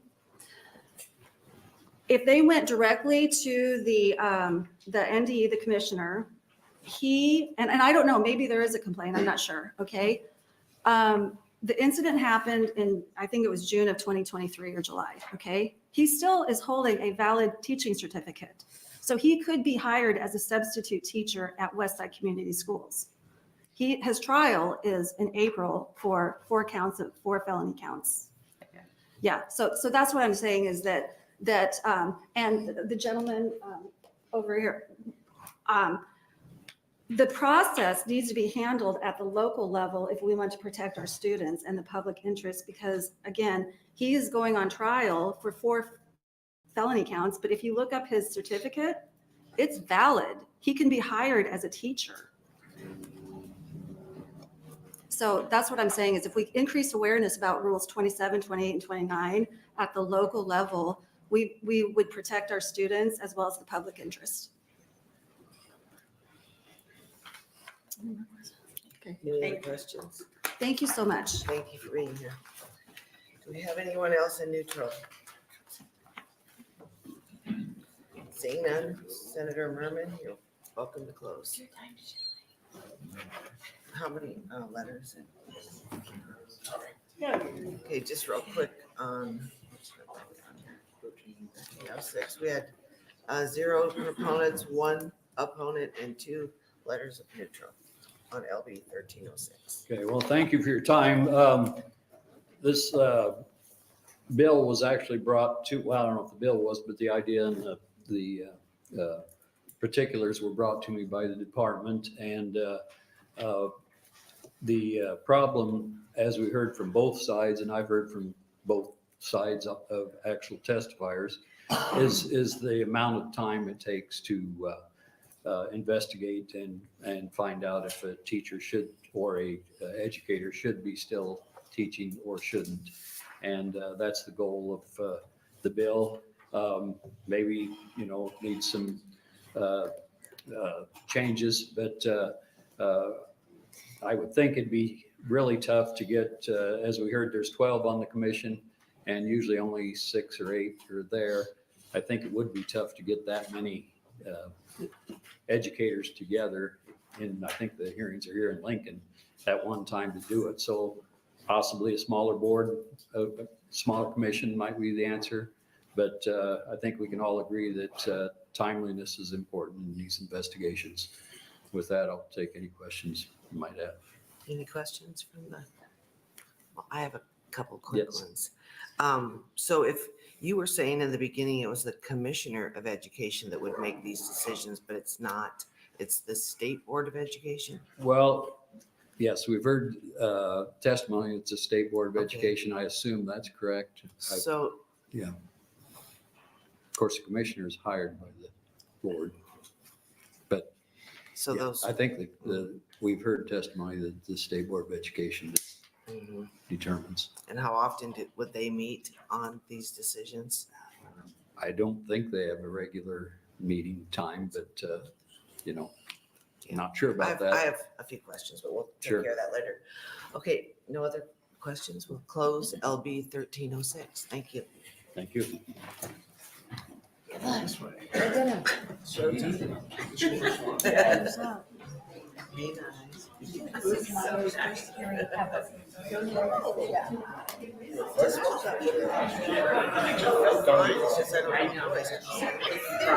your first one.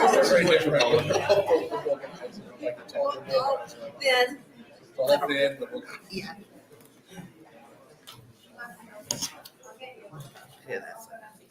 We will now open the hearing on LB 1259 and welcome to the hot seat, Senator Meyer. Well, thank you, Chair Merman. It is a little warm right here. And members of the Education Committee, I am Senator Fred Meyer, FRED-MEYER, and I represent District 41. And today I am introducing LB 1259. The purpose of 1259 is to create incentives for good teachers to stay at underperforming schools. LB 1259 first gives a bonus of $5,000 if a teacher contracts to teach for a year at a needs to improve school in a Class 5 school district as defined by the Department of Education. And I'm going to further that explanation a little bit. There are currently 40. Let me say that another way, 40 schools in that Class 5 OPS school. So to say that those needs improvement schools need some incentives for teachers to stay there and work is an understatement. The classroom improvement program consists of two bonuses, the classroom performance bonus and the student achievement bonus. The classroom performance bonus rewards teachers for having overall academic performance growth in their class and state or national assessments between the fall and spring semesters compared to the national or state average. It is divided into 4 levels of performance. Advanced, which is a $2,500 award for average class scores, 1.2 to 1.3 times the national average. Exceptional, a $5,000 award for average class scores, 1.4 to 1.59 times the national average. Distinguished, a $7,500 award for 1.6 to 1.79 times the national average. And extraordinary, $10,000 award for 1.8 times the national average scores. The student achievement bonus awards teachers for facilitating the advancement of individual students in state or national assessments between the fall and spring semesters based on the student's individual improvement. This is separated into 4 quartiles. If a student advances from the 4th to the 3rd, 2nd, or 1st, the teacher receives the $1,000 bonus. If a student advances from the 3rd to the 2nd or 1st, the teacher receives the $500 bonus. If a student advances from the 2nd quartile to the 1st, this teacher receives the $250 bonus. The bill aims to reward good teachers and retain them in the most needy schools by rewarding their good work. There's a similar program in South Carolina. Currently, there are 28 participating schools in and around Charleston with plans to expand the program to 2 other school districts in the state. More importantly, compared to other initiatives, it is very affordable. LB 1259 is one way to solve the issue of low teacher retention, especially at schools that are less advantaged, which have a harder time retaining quality teachers. It is important to note that the implementation of the classroom improvement program is the only Class 5 school district is OPS. The purpose of this test is the effectiveness of the program. If it is successful, then this program could be expanded. The intended as a pilot program to help those schools that really need help. All of the different quartiles and the improvements are certainly up for discussion by the committee. If I were going to narrow the scope somewhat and make the bill less expensive, I would probably target 3rd grade reading teachers, because the 3rd grade reading at 90 or 100% proficiency at that level is critical to the lifelong learning of that student. If they can do that by the 3rd grade, it's a huge boost to their overall success in high school or the rest of their school years. It improves their self-confidence and carries over into every one of the subject matters available. So, like I said, it's completely flexible to be changed by the board or by the committee if they like, but it's putting something out there to help those schools that need improvement. So with that, I'll take questions, or we can listen to other testifiers. Anything? Nothing? You're gonna close. Oh, sorry. That's Senator Linehan. Senator Meyer, will you be here to close? Pardon? Will you be here to close? Wrap up? Yes, I will. Okay. I'm we'll not save going our anywhere. questions. Thank you very much. Thank you. Proponents for LB 1259. Proponents.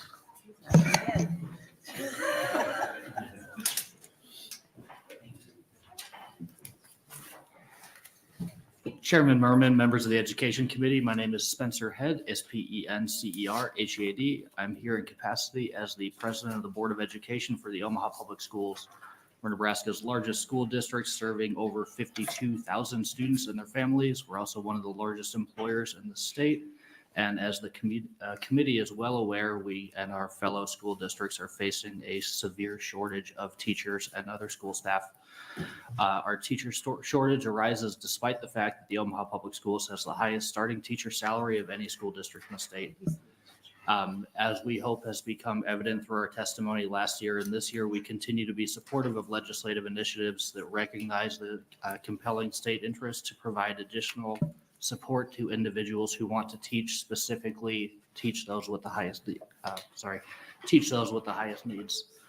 So that is why we are here testifying in support of LB 1259 today. The concept of the state providing resources to teachers, specifically in need support to improve schools, is definitely something that we can get behind. LB 1259 provides essentially three types of awards: a classroom grant for all who apply, a class performance bonus, and a student performance bonus. We recognize that the central role of the classroom teacher, the central role that the classroom teacher plays in the educational progress of a student.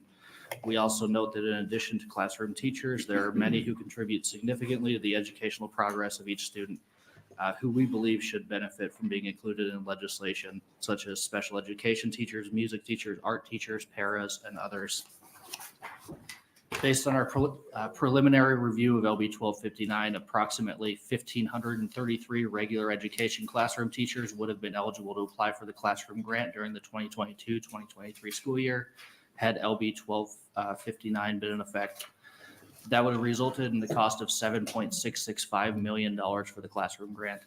We've been unable to calculate the cost of the classroom performance bonus, primarily because existing testing does not provide fall to spring classroom growth percentage calculations. Moving on, since the yellow light is on, we have calculated the student advancement bonus based on the English language arts area alone, and approximately 2,021 students improved by more than one applicable percentile. The total cost of implementing LB 1259 for this school year would be approximately $11.165 million for the Omaha Public Schools. We share this number specifically to point out that the $5 million allocated under the bill is severely lacking what the bill would actually cost. With that, I see the yellow light is on, so I will go ahead and stop and take any questions that the committee may have. Thank you. Any questions for Mr. Ed? Senator Linehan? Thank you, Chairman Merman. You don't do the map test, or you do it, but it's not public. Yes, we do. All our students take the map test. Yeah. So you do test them in the spring and Absolutely. Christmas and. Yep. Yeah. Yes. So the But they're not official results. They're not public. So they currently were not provided. I think the bill, how it looks at is a fall to spring growth, and we see spring to fall, but a metric that we're provided isn't fall to spring, is my understanding. Okay. So, all right. Thank you very much for being here. Appreciate Absolutely, Senator. Any other questions? Yes, Senator Albright. Thank you. Thank you, Chairman Mervin. How many teachers are you down right now? In the district total, I don't have that number off the top of my head. I'll absolutely get it for you this time. Okay, and do you do exit interviews to find out why they're leaving? Absolutely, yes. And what would you say the top three? There's a number of different reasons why teachers are leaving. Some are leaving the profession altogether. Some are moving out of the state. Some are going to, in the Omaha metro area, we have 10, 11 school districts all, within a driving distance of each other. And so, while we pay the most, that's not always the single biggest decision maker in where someone works. A lot of times you'll be moving within the community, your spouse will get transferred, things like that. But we always do exit interviews with staff when they leave, and there's various different responses. Any other questions? Senator Wayne? How much money what do you have right now in your cash reserve? In our cash reserve, I don't know off the top of my head, Senator. I know budget this year was, had it ending the year at 20%. But I don't know what that number is off the top of my head, Senator. 20%, 700 million. We can figure that out roughly. Can you do this now without state law? So obviously we have the ability to, negotiate with our bargaining partners. I know one of the things that our bargaining partners are going to be testifying here in a little bit. So you could ask them for their thoughts as well. We have the ability to look at like this bill specifically has, classroom performance bonuses. In my time on the board, that hasn't come up specifically. I know Kathy with the OEA and I were speaking the other day about potentially doing, paying teachers more for work and needs support to improve schools, which is essentially what we're supporting in this bill. Looking at the cost of it specifically, just shy of $12 million a year to the district when we're under a 3% growth cap and other factors is fairly significant, but it's absolutely something that the board has the ability to look at. Has there been any conversations around overrides? After the closed session, don't tell me that, but I'm just saying, every district around OPS is doing overrides. Why is OPS not thinking about that? I'm just wondering if cash is the issue, which I don't necessarily know when you're sitting on 20% of 700 million, but. Yeah, you don't want to blow that rainy day fund all at once. You don't want to tax taxpayers too more than you absolutely need to. I think as we put our budget together, we calculate what our needs are going to be to meet our district's needs, and then figure out what the resources are and backfill it. We don't say, okay, we want the levy to be a certain amount. We're going to hit that. We're going to hit that number, and put together a budget that hits that specific number. So with the shortfall of about 5-6 million, could we add an amendment saying the school district will match? And as the legislature, you guys can amend it however you want. No, but would it change your position from support to opposition? I'm assuming it would. We haven't had that conversation. Okay. I'm not sure. I couldn't commit us to it. Thank you. Yeah, thank you, Senator. Senator Conrad. Thank you so much, Chair Merman. Thank you so much. Good to see you, Mr. Head. I'm intrigued by the concept that Senator Meyer has brought forward here today because I think we all want the same thing. We want to see our students improve. We want to provide positive incentive, additional compensation to hardworking teachers who are serving some of the most vulnerable kids. So I think those are laudable goals, but I'm trying to kind of tick through some of the equities and some of the technical issues in the measure as well. Do you have performance standards tied to student test scores in your superintendent contract? That is a good question. It's actually not something I looked at specifically before coming down here. So I'll get an answer to that for you, but I don't know off the top of my head. Very good, because I just would want to kind of think through the equities in that regard. Yeah, so we have metrics in the contract, and our superintendent evaluation that we perform every year measures performance based on meeting metrics specific to our strategic plan. Sure. But actually within the contract, I have to go back and verify. I'm not sure off the top of my head. That's helpful. The other question I had was, just trying to get an understanding or assessment that different classes look really differently for a lot of different reasons, but based on the composition of kids in any given year, there could be a lot of kids in a classroom that might otherwise qualify for an incentive payment like this that have special needs as evidenced by their IEP or otherwise. So I'm just can you help me think through or understand perhaps how that's taken into account. So whether or not we're perhaps penalizing teachers whose students may not see the same sort of growth in terms of their standardized testing and assessments. I'm not asking that very clearly. Yeah, but no, I think you know where I'm headed. I absolutely understand what you're asking though, Senator. And so one of the things that we wanted to make sure to get across that we're supporting is just the concept of the state giving additional resources to teachers specifically in those need support to improve schools. We have some questions about the metrics of how, some of the performance bonuses would be given out that we'd love to work with Senator Meyer on to kind of further clarify and understand. For example, our reading of this is it would only apply to, say, the elementary levels, but not middle and high school. My wife specifically is a speech pathologist, and so speech paths, special ed, paras, individuals like that help out around the classroom, but aren't quote unquote core classroom teachers. Whether or not they would qualify, is the student's growth due to what they learned in the classroom, or because a speech path taught them how to communicate, right? What impact does that individual have? And so those are things that we would like to clarify. Okay. But it's more about just supporting the concept of the state giving the additional resources to teachers in the schools with the most need.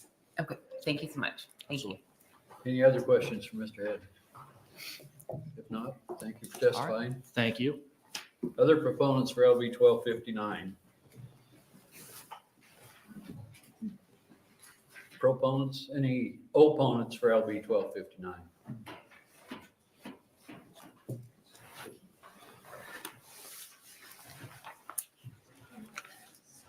Good evening. My name is Kathy Poling, and it's spelled KATHY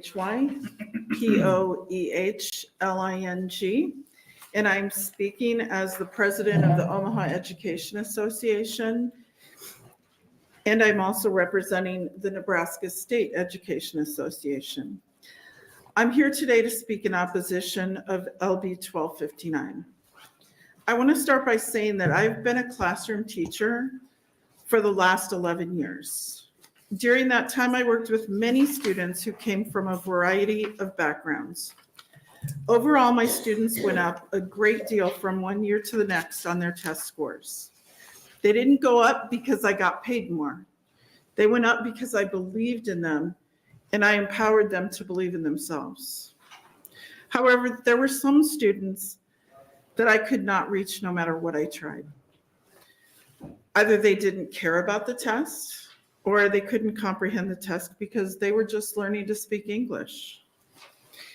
As we know, most teachers don't teach because they make good money. They teach because they believe in their students and want to make a difference in their lives. This bill implies that teachers are only in it for the money and need to be bribed in order to do a better job.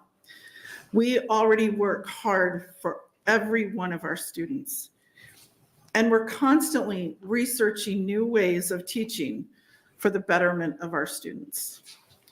The teaching profession is where our hearts are. And performance pay does not improve what we are already doing. In my 5th grade classroom, I wasn't the only teacher who worked with my students. I had special ed teachers in my classroom, specialists like music, art, technology, librarians, who contributed to the success of my students. They oftentimes contacted me to see what I would be teaching so that they could enhance what I was teaching in my classroom and match it with what they were learning in their specials. So my question for you would be, who would get this bonus? Is it the classroom teacher, the special ed teacher, any of the other teachers, the paras, everyone who works with them on a daily basis? The job of teaching is challenging right now, and we do have a major shortage. But this bill will push teachers out of those needs improvement schools. We want to keep them in those schools. So instead, let's look at paying teachers what they should be paid, paying paras what they should be paid. Let's enhance them to go to those schools. Let's give them a pay bonus for just going and working with a more difficult population of students instead of punishing them if their students don't perform well. I've been a foster parent also and know that sometimes kids come to school with trauma. They might be homeless. They could be worrying about where their next meal is going to come from. So to take a test one day of the year and say that they are successful or not is not the way to measure our performance. I'm sorry I ran out of time, but I gave you my entire speech. I'll be happy to answer any questions. Okay, any questions for Ms. Colling, Senator Linehan? Thank you, Chairman. So you're saying you're okay if they get bonus or what, a stipend, extra pay, a state grant, if they're in a tough school, which would have to be defined tightly. But you're okay with that part? It's just the testing part you don't like? Yes. Okay, thank you very much for being here. Any other questions? Senator Wall. Oh, sorry. No, I'm confused.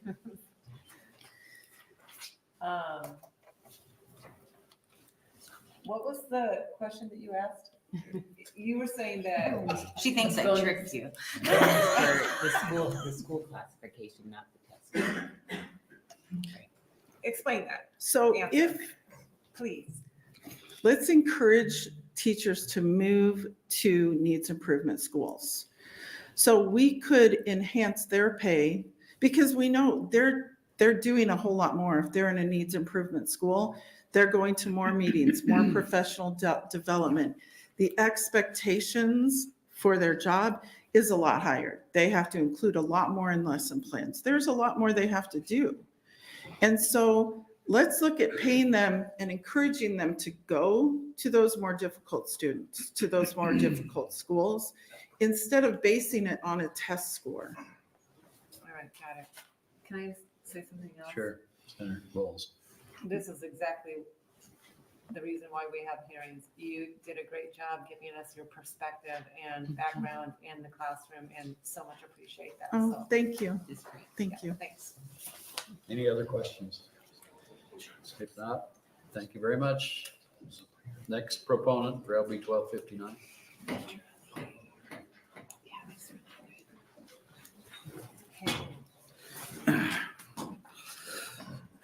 Good afternoon. My name is Lee Perez, spelled Leeperez. I'm the 2022 Nebraska Teacher of the Year, and I'm an English as a second language teacher in Omaha, Nebraska. I've been an ESL teacher for 16 years in a very diverse urban school district. Members of this committee, I come before you today in opposition of LB 1259, as I firmly believe this legislation will hurt our teachers and students that we serve in Nebraska public schools. While a merit-based pay system tied to standardized testing may look and sound good on paper, in reality it can do harm, and educational research around the country proves this. One way merit-based pay is harmful is that it is an invalid way to truly measure how all students can learn. Standardized testing is one micro way in which teachers can gauge what a student has truly mastered in their content. Howard Gardner's theories of multiple intelligences is evidence that teachers should seek all avenues when truly assessing what students can learn and not just focus on standardized testing. Merit-based pay only implies that one standardized test assessment can truly measure what a child can learn and understand. This, however, is a false statistic, as Gardner's multiple theories intelligence has proved through valid research that differentiation of instruction must occur in classrooms daily. This bill would discourage the theory of multiple intelligences and differentiation of instruction in all Nebraska classrooms. Hence, the quality of instruction in these classrooms would instead shift from student-focused instruction to economic incentive-focused instruction. While testing scores are important, I do not believe that merit-based pay will magically increase test scores across the state. Testing scores should be used as data to drive the quality of instruction and not drive the economic incentive of instruction. Hence, the overall goal of testing data should solely be for student growth and development and not a merit-based pay system on monetary gains. Another way that LB 1259 is detrimental to Nebraska students comes from my own personal teaching experience as an educator. Currently, I teach English language learners, ELLs, and I have students from all over the country that speak a multitude of languages. Nebraska's ELL populations make up 7% of the state's student population demographics. With war, famine, terrorism, political instability, natural disasters, and other world conflicts, the increase of immigrant, migrant, and refugee populations will only increase in Nebraska over the next couple of decades. Since ELLs are in every Nebraska classroom and are taught in all curriculum disciplines, their test scores will factor into school improvement plans. LB 1259 is not best practices because ELLs are faced with the dual responsibility of learning the content while also acquiring a second language. Linguistic research states that it could take ELLs anywhere from 7 to 10 years to learn, master, and apply a new language. Therefore, using a merit-based pay system is not only culturally and linguistically inequitable to ELLs, but it also tasks our amazing Nebraska public schools teachers with the difficult pressures of making sure these students reach proficiency in the content.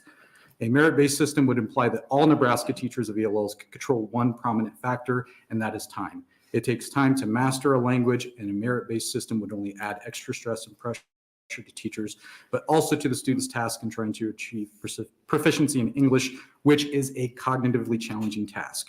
My concern is that these incredible teachers would be unfairly labeled as underperforming teachers because of this system. And I ran out of time, but I'm happy to answer any questions. Thank you. Any questions for Mr. Perez? Please. Because I can't keep my mouth shut when we have good teachers in the chair. So I just want to say thank you for everything that you do and your perspective. It really Thank is you. important to hear that. Thank you. Thank you, Senator Walls. Thank you, Chairman Merman. I'm going to turn the question a little on its head. Thank you very much for what you do. Congratulations on Teacher of the Year. Appreciate it. And I appreciate you being here. Do you think it's fair now, the way we do testing, where we do this, whatever we call the state tests? There's NERCSA, several. NERCSA, the one at the end, the spring one, the one they use. To add some context, the reason I bring a specific expertise, and that is English language learners. Well, I'm going to get you. You're going to like this question, actually. Okay. Hear me out. So we do a test, statewide test that helps to go into these ratings, like great, excellent, good, needs improvement, right? Yes. Do you think it's fair that that test doesn't seem to take into account where those kids started? Like your students, several English language learners, somehow are compared to, I'll pick on my district, everybody likes to kick them around, Elkhorn. No, it's not fair. Let me give you an example. I've been teaching for 16 years. I taught for 12 years in a dual language program. I've been an ESL teacher for 5 years. I have my master's and I'm internationally certified in TESOL, which stands for Teaching English to Speakers of Other Languages. So I'm an expert in this field. And what I will say is the problem with this merit pay system is, first of all, my subgroup of ELLs are the most tested out of any group. They take fall and spring MAP and reading, writing, and I believe it's science now. They also take the English language proficiency assessment for the 21st century summative test, which is in the areas of reading, writing, and speaking. I'm teaching high school now. Many of the students are doing pre-ACT, ACT, and SAT. And what I will say is, no, it's not fair because, again, there's two reasons why it's not fair. Again, that assumes that teachers control one important factor, and that is time. And again, I am learning a second language right now, and I can tell you I'm in my third year of learning Spanish, and it is still incredibly difficult. The biggest barrier is that a lot of these students come to this country and they are labeled as SLIFE, and that stands for Students with Limited Interrupted Formal Education. So, for example, I'm seeing a lot of SLIFE students from Guatemala, Honduras, and even Ecuador with the overtake of the drug cartels and the transition of government. And I have students that come to me that speak no English. And in addition to that, I have students that are illiterate and cannot read in their L1, which is their native language. So in a merit-based system, let's say you're at a needs improvement. Please, if I may, because this is important. I don't want everybody else mad at me. Because this is, you're gonna like what I have to say. Okay, good. There you go. So let's say hypothetically at a needs improved school where you have ELLs, you have a teacher that comes in that's a first year teacher, a veteran teacher of a decade, 25 years, and you have 4 students that come in from Ecuador, and they are illiterate in their L1, they can't write in their L1. On a merit-based system, that would imply that those teachers would somehow magically be able to get those students to proficiency. Now, again, I've been doing this for a long time, and I will say I've recently, in the last 3 weeks, have gotten 6 students from Ecuador, and I'm anticipating more. And we start ELPA 21 testing next week. And I can assure you, if I was tied to a merit-based system, I am a good teacher, but I'm not that good. There is no way I would be able to get those kids to a certain benchmark to where it would enable me to achieve any type of bonus or economic incentive. Senator Linehan. But would you agree, which I think the woman who was before you was kind enough to, that if you go to those schools where your teacher is tough. Yes, I will say the issue is not the issue of pay. And I will say I commend this. And here's the thing. My mom always taught me to always have a good mother. She raised 6 of us, 6 boys, by the way. She's going to heaven. So she always taught me to always try to look at a positive, even if you are critical of something in your life. And I do applaud this committee on trying to, show their appreciation for Nebraska teachers economically by pay. But I do not think that the issue is the testing, not necessarily the pay. You're okay if they got a grant from the state because they're in a needs improvement school? Yes, absolutely. Yes, absolutely. But again, testing, I mean, let me give you some personal testing on my own. Like when I was growing up, I took the ACT and I'm going to plead the fifth on what I got. It wasn't a very good score. But again, that was one standardized assessment. I went on to college and had a 3.98 GPA in my undergraduate degree. And I just graduated with my master's in TESOL with a 4.0. So what I'm trying to say is just because a test is administered, that does not mean that can absolutely 100% gauge what a student can learn and master in a classroom. And I'm here specifically to speak on a subgroup that not a whole lot of people want to talk about, which is ELLs. So that's what I do. So again, thank you. And thanks for the laughs too. So. Any other questions? If not, thank you for your testimony. Thank you for your time. Good to see you. Any other proponents, LB 1259? Any opponents for LB 1259? Oh. Neutral. No opponents. Sorry. Any neutral testifiers for LB 1259? Senator Meyer, welcome to close. And while he's coming up, electronically, we had 0 proponents, 2 opponents, and 0 neutral. Well, I am certainly glad that my proposal was so widely and excitedly accepted. This is an attempt to get quality teachers to teach in the needs to improve schools. We talked about this 25 years ago with Commissioner Doug Christensen when I was on the State Board of Education. Here we are 25 years later talking about the same things. Are we going to be here 5 years from now? Those same schools are still going to be in the needs improvement category. I haven't heard anything this afternoon from the opponents to change that. A teacher of the year, high quality, no doubt about it. But what are you going to do to motivate teachers that want to go down there and make a difference in those classrooms? There's got to be something involved that we can do to motivate those to do that. So this is an attempt.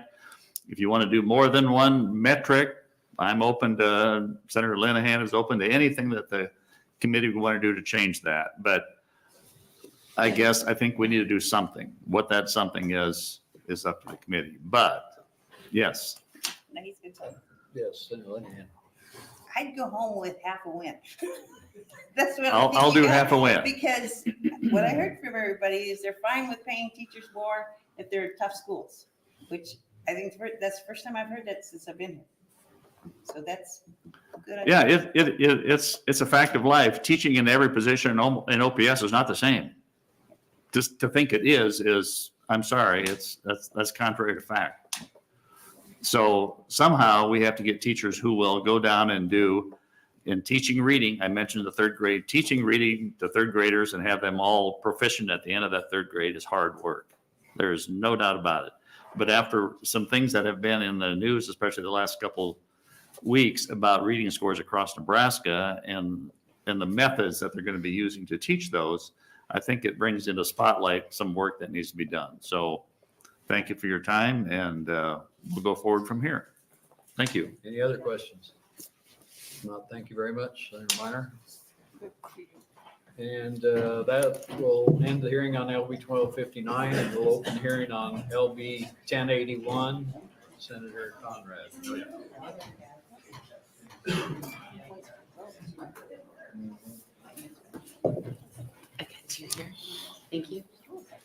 Good afternoon, Chair Merman, members of the committee. My name is Danielle Conrad. It's Danielle, Conrad, Conrad. I'm here today representing North Lincoln's Fighting 46 Legislative District to introduce LB 1081. I know that we have a jam-packed agenda today, and we're already getting late into the afternoon, into the early evening. So let me try and keep it brief, which you all know is a challenge for me. So I'm really hoping that I can rise to this challenge I set for myself. I brought forward this bill because I had an opportunity to visit with some former educators over the interim period who were sharing their experiences with me about why they left the classroom. And one of the big drivers for these really talented, passionate educators that I met was that their class sizes were too unwieldy. And no matter how much time, how much heart, how much training they poured into their job every day, they just simply couldn't manage the amount of kids that they had in their classrooms. And so rather than getting up every day and being excited to pursue their passion and dream, they got up every day and felt like they were set up to fail. And it just became too much. And so I started looking at how some of our sister states kind of go about understanding or addressing this. And I found that the vast majority of our sister states actually have some sort of class size cap or ratio in place. And those take all different kinds of forms. But just to try and provide some support and some guidance to our schools to help ensure that we have more manageable classes, which helps everybody succeed. The kids, the teachers, the more attention, obviously, that you have in the classroom, the better performance you're going to see on the standardized tests and set them up for success, not only in school, but for life as well. So LB 1081 is, I think, a really important place to start a conversation. I don't think that this is probably ready to move or go flying out of the committee this year. So I would ask the committee to perhaps work with me over the interim to tee up something for future years to figure out how to accomplish our goals. But there are a host of definitions here. There are a host of mathematical ratios, which, by the way, I'm not particularly adept at math. That's why I went to law school. But that really helped to kind of flesh out how this might work in practice. But I've received a lot of feedback from other educational leaders and professionals who have concerns about if this measure were to go as written, it might cause logistical headaches for them. They have also advised me on potential unintended consequences where we may see less co-teaching happening for students with different kinds of needs, which of course would not be my goal. But so I want to take that feedback really, really seriously. And so I pledge to work with those stakeholders and this committee to figure out if we can agree that one part of the solution to helping make improvements in education moving forward is getting class sizes a bit more manageable. We need to, I think, perhaps stay at the drawing board to figure out exactly how to do that. It might not be as written in LB 1081 as it stands today, but that's just a little bit of an overview about why I brought the measure, kind of how different sister states handle it.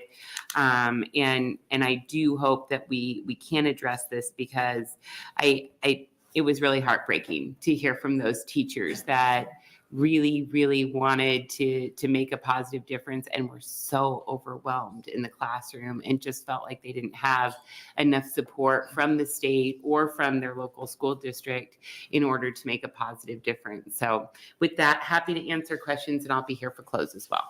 Thank you. Any questions for Senator Conrad? Okay, thank you. As brief as I could. Pretty good. Proponents for LB 1081.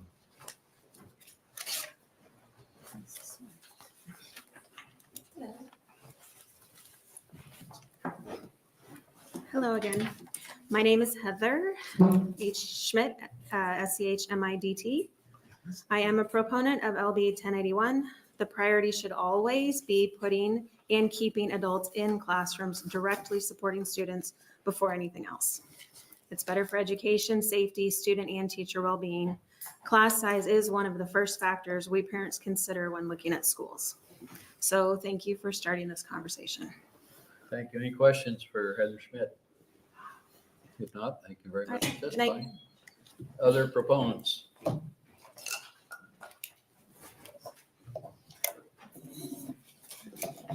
Good evening, Chair Merman and members of the committee. My name is Spike Eicholt, S-P-I-K-E. Last name is spelled E-I-C-K-H-O-L-T. I'm appearing as a registered lobbyist on behalf of Education Rights Council. Education Rights Council is a statewide nonprofit that advocates for systemic change to remove legal barriers to educational equity. We want to thank Senator Conrad for introducing the bill and starting the conversation. And we are in support of LB 1081. If you look at the bill, it does provide for a student-teacher ratio, particularly for children with special education needs. I know that Senator Conrad passed out a letter from a former teacher in the public school system, special ed teacher, as well as a letter from Lauren Meisick Vargas, who's the Chief Operating Officer of ERC, Education Rights Council. And in Ms. Vargas's testimony, she mentioned that student-teacher ratio for children with special needs shows a couple of things. If there's an appropriate student-teacher ratio, you'll have less discipline situations for those special needs children. You'll have higher success rates, not only for the children, but you'll have lower sort of burnout rates for the teachers involved. And I think you read the testimonial from the teachers, both that were submitted online, because there were a number of them, as well as what Senator Conrad handed out. You'll see what happens is just sort of, I don't know if it's a snowball effect. You'll have more special ed teachers leave the profession, have fewer to draw from. Those that remain have higher needs and higher burdens on them. And this is really unfortunate. And we saw some of that over the interim when this committee had a hearing with respect to what was going on in the Omaha school districts. I know there is likely going to be opposition testimony, and I've talked to some of the lobbyists and some of the others who represent some of the opposition. And I don't think the opposition is necessarily opposed to an appropriate student-teacher ratio. I think it might just be opposed to the mandate itself that the bill proposes. But I did hand out a survey from other states, and there's a number of different surveys out there, but this is easy to read. And this is a comparison of state kindergarten through third grade policies in other states. Other states do have mandates. And really, if you look at the ratio mandates, what's proposed in 1081 is probably more modest than some of the states already have on their books, whether it's in statute or in regulations. I thank again Senator Conrad for introducing the bill, and I'll answer any questions if anyone has any. Thank you. Any questions for Mr. Eichel? Senator Linehan. Thank you, Chairman Merman. I don't think, I'd be amazed if you have the answer, but I'm just gonna, because somebody behind you might. It's curious to me that when you look on the website of schools and you say children to teacher ratio, it's frequently like, I don't know if I've ever seen it over 20-1. It's more like 17-1 or 15-1, in some cases 12-1. So what happens? The teachers, they're not in the classroom? I just don't understand why a school can say we got 15 students each teacher. Right. But then some teacher has got 23 kids in a room. I think it's the way that the school counts it. And I did talk to Ms. Vargas about this actually before today, because I was wondering if that would come up. I think that some school districts count the number of employees who are teacher certified in that number, not necessarily the number of people in the classrooms per student. And that is one explanation, because there's not really, without this bill, we don't really have any sort of uniform way of measuring that. It's really just sort of self-serving, self-describing among the different districts. Okay, thank you very much. And thank you for this. It's very helpful. Thank you. Any other questions from Mr. Eichel? Thank you. Other proponents for LB 1081? Any other proponents? Any opponents for LB 1081?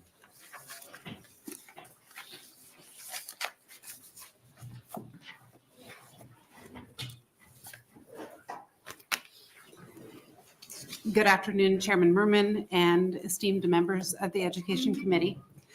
My name is Elizabeth, Elizabeth, Erickson, Ericson, and I'm a member of the Executive Board of Nebraska Association of Special Education Supervisors and the Director of Learning at York Public Schools. I stand before you with 19 years of experience in special education administration, as well as the perspective of a parent to a young adult who receives special education services from infancy through her high school graduation. Today, on behalf of NASAS and York Public Schools, we stand in opposition to Legislative Bill 1081, particularly its approach to addressing staff-to-student ratios for special education students.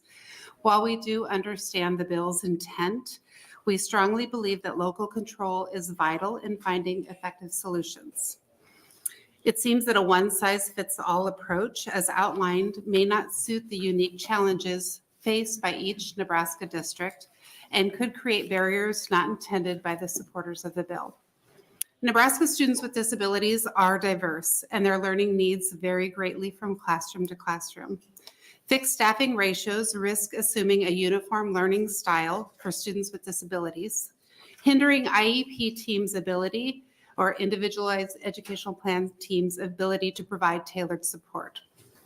Federal and state law guidelines, they guarantee a student with disabilities individualized programming as defined by local IEP teams.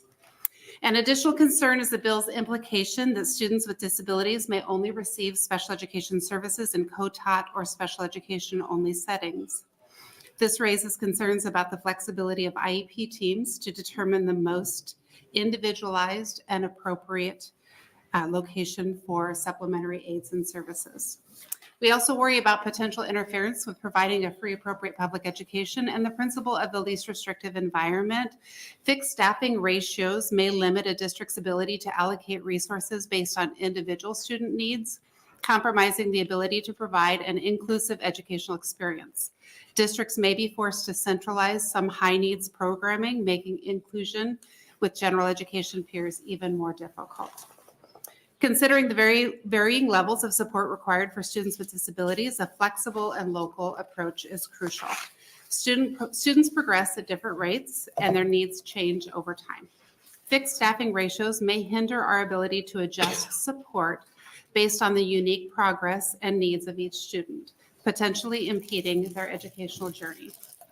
In closing, I urge the committee to reconsider the implications of LB 1081. We advocate for local control, flexibility, and a nuanced understanding of the diverse needs of students with disabilities.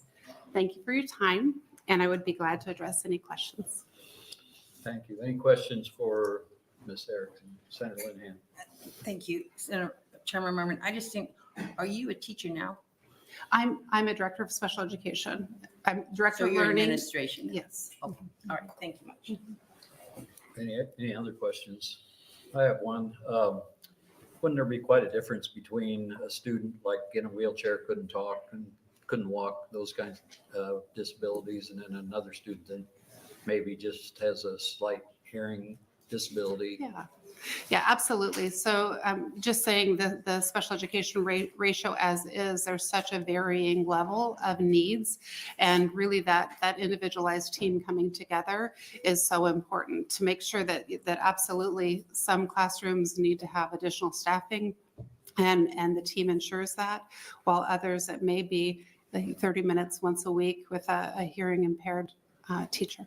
Thank you. Any other questions? Thank you very much. Thank you. Any other opponents for LB 1081?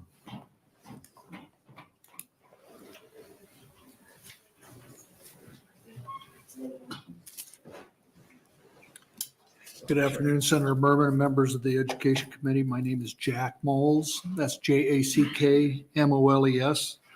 I am the Executive Director of the Nebraska Rural Community Schools Association. I'd like to start off by saying we do think that what Senator Conrad is trying to do here is laudable. The intention, I think, is well-founded.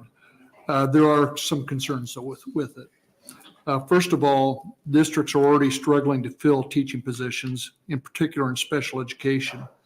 Earlier this fall, this committee had a hearing on special ed staffing, especially in the Omaha public school system. And I did testify in that hearing. And what I talked to you about is the problem of hiring or finding qualified people to teach special education in the rural schools. I did a survey of our districts and a little over 100 responded. So about half of our public schools that are members of NERCSA. And what I found out was there were 72 special education openings this year with a total of 79 applications. Several of the districts didn't receive an application from somebody that's qualified. So that is one of the biggest problems. Just simply that there's not the teachers out there to pull this off. The other thing is considers the cost that many districts would have to take on. In visiting with a superintendent in a smaller Class C district recently, we were talking about the bill, and he said that he and his principal had sat down and penciled this out, and they thought they would have to hire 3 special education teachers in a school of, my guess is about 350 students.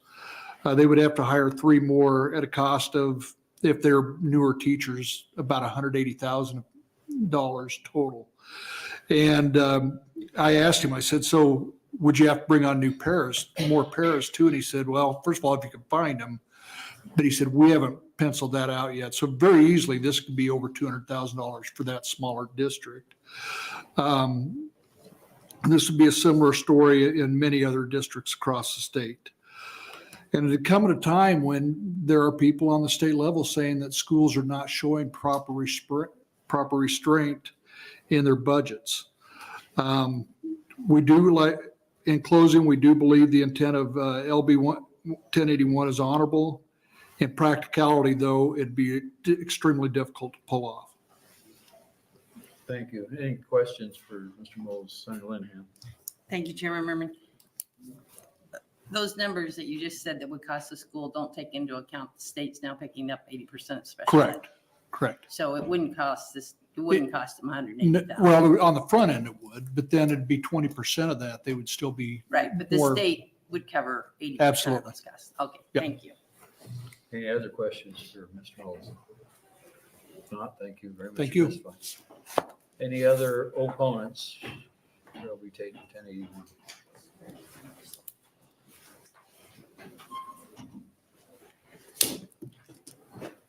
Chairman Merman, members of the Education Committee, Spencer Head, SPENCER, HEAD, great to see you again, still president of the board for the Omaha Public Schools, here to testify in opposition to LB 1081. Given Senator Conrad's opening and her statement that she wishes to work further on this bill, I'll be brief because I know you have a lot of bills left to cover today. We'd just like to start by saying we appreciate Senator Conrad's idea. We agree that smaller student-teacher class ratios are absolutely something that are preferred in education. And it's something that we do our best to meet. So 76% of our elementary classrooms have less than or fewer than 24 students. 53% of our middle school classes have fewer than 24 students, and 61% of our high school classes. Specifically looking at this bill, it would require us to hire roughly 200 new elementary teachers and 700 to 800 new secondary teachers, with a total estimated budget impact of $81 million, assuming we could hire 1,000 new teachers. So that is the main reason for our opposition. Obviously, given Senator Conrad's statement that she'd like to work further on the concept, we just ask that we be included in those conversations. And I take any questions from the committee, but we look forward to working with the committee and Senator Conrad on the issue. Thank you. Any questions for Mr. Head? Senator Linehan? What is OPS's? So, okay, do you have a focus on youngsters? Because as many say, I think others, if you can get kids going in the right direction by the time they leave 3rd grade. Mm-hmm. So does OPS have a specific focus on those grades, fewer numbers of kids from NK 1st, 2nd, 3rd grade? Do you have, is your strategic plan focused on that accomplishment? So the strategic plan, not specifically, but we obviously try as best we can to keep class sizes lower specifically at the younger elementary grades. So, you'll see class sizes in the elementary grades are significantly smaller than they are in middle and high school. Right, but I'm talking about the difference between kindergarten and And fifth say grade. first, second, third. Go ahead. A lot of it depends on the building and how many students are in the building. So You don't. yeah. So right now we have 65 elementary schools, and obviously each student is guaranteed placement at their home school. So it depends on how many students. It depends on how many There's not a students. in that grade. strategic plan at the school top level on how to go about how many kids in the classroom and how we get third graders to read. I thought you had one, actually. I thought Logan did put one in place. So maybe I'm just confused. Are we talking about a strategic plan to keep class sizes smaller, getting kids to read? I think I was under the impression it was the same thing. So having small class sizes absolutely helps, and we absolutely focus on keeping class sizes as small as we can, specifically at the elementary level. But a lot of that depends on what school we're talking about and how many students are in any grade any given year. But yes, we'll move teachers around within schools or between schools to facilitate keeping those class sizes as small as we can. Absolutely. Thank you. So thank you, Any Senator. other questions for Mr. Head? If not, thank you for testifying. Yep. Thank you. Any other opponents for LB 1081? Any neutral testifiers for LB 1081? If not, Senator Conrad, you're welcome to come up and close. And while she's coming up, we have electronically 3 proponents, 5 opponents, and 0 neutral. Thank you so much, Chair Merman. Thank you, members of the committee, for your kind consideration, good questions. I absolutely intend to keep my word, and will work with all stakeholders to improve this measure moving forward. I particularly want to thank Omaha Public Schools, Lincoln Public Schools, and the School Board Association for reaching out and sharing ideas and concerns prior to the hearing. That's always appreciated, so that we can have a more constructive hearing together. And I just wanted to respond to a question that you asked, Chair Merman. Specifically, if you look at the bill as written, it does take into account those different needs of different students in different classrooms to try and wrap more support around teachers that have perhaps more challenging students there. So I did just want to follow up on that as well. And then I guess to Mr. Moll's point and Mr. Head's point, I think they've kind of proved the point about why this bill is perhaps necessary to continue the conversation on. Not only do I think we have perhaps a more complete picture in regards to the fiscal impact after taking into account last year's historic funding increases, but it also goes to show, and I appreciate we are absolutely in a teacher shortage, but some schools know that their classes are too big and they're not hiring enough teachers to get the best outcomes. And that sets us all up for failure. So I pledge to work with them and others to figure out the right way to move this forward. But I'll just leave you with 2 personal examples. I represent one of the most diverse urban districts in the state and am very proud to do that. But I come from rural Seward County and went to country school for kindergarten through 6th grade, which was very, very small with combined classes. But I really think that in addition to caring, talented, wonderful teachers and parents who pushed us, that kind of small class size and individual attention definitely set me on a trajectory to be successful in life. And I want the same for other kids all across Nebraska. When I look at our fantastic neighborhood school here in North Lincoln that my kids attend for elementary, they had class sizes that hovered around 15 kids per class in the early grades in elementary. and they were able to get a lot of individualized attention through Lincoln Public Schools, and it made a huge difference to getting them a good start in their academic careers. So again, I'd like to figure out however we can put our heads together to make sure we have the right metrics and the right resources so that teachers can stay in the workforce and that kids have a chance to succeed. So thank you so much. Thank you. Any questions for Senator Conrad? Great, thanks. If not, thank you Not very quite much. to the seventh inning stretch, but. That'll close the hearing on LB 1081, and right now we're going to take a 10-minute break. And, hurry back.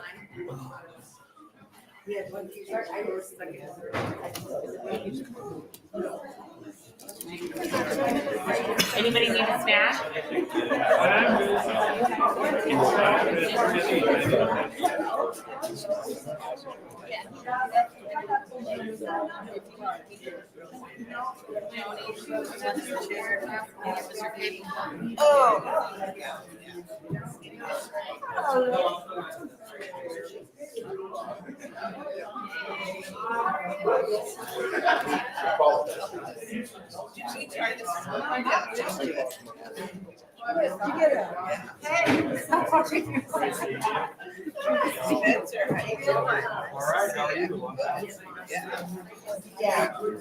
I'm not very nice to you.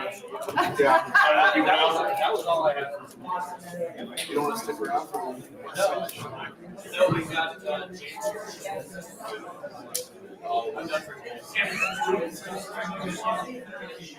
Gotta go relieve the wife of the kids. That's correct. How are you?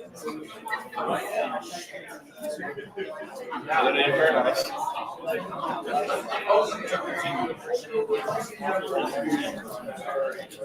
Yeah, I appreciate you all being your teachers, man. Probably why. I don't know what you want to do. Just in the future, since we're having 10 bills a day. But letting him go to the long way, he doesn't wait for 20 minutes. It's too far. We can make public safety. Please go down. I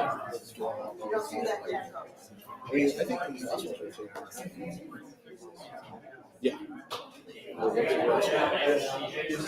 do 7 bills in an hour. And this was school choice and whatever Green's going to do.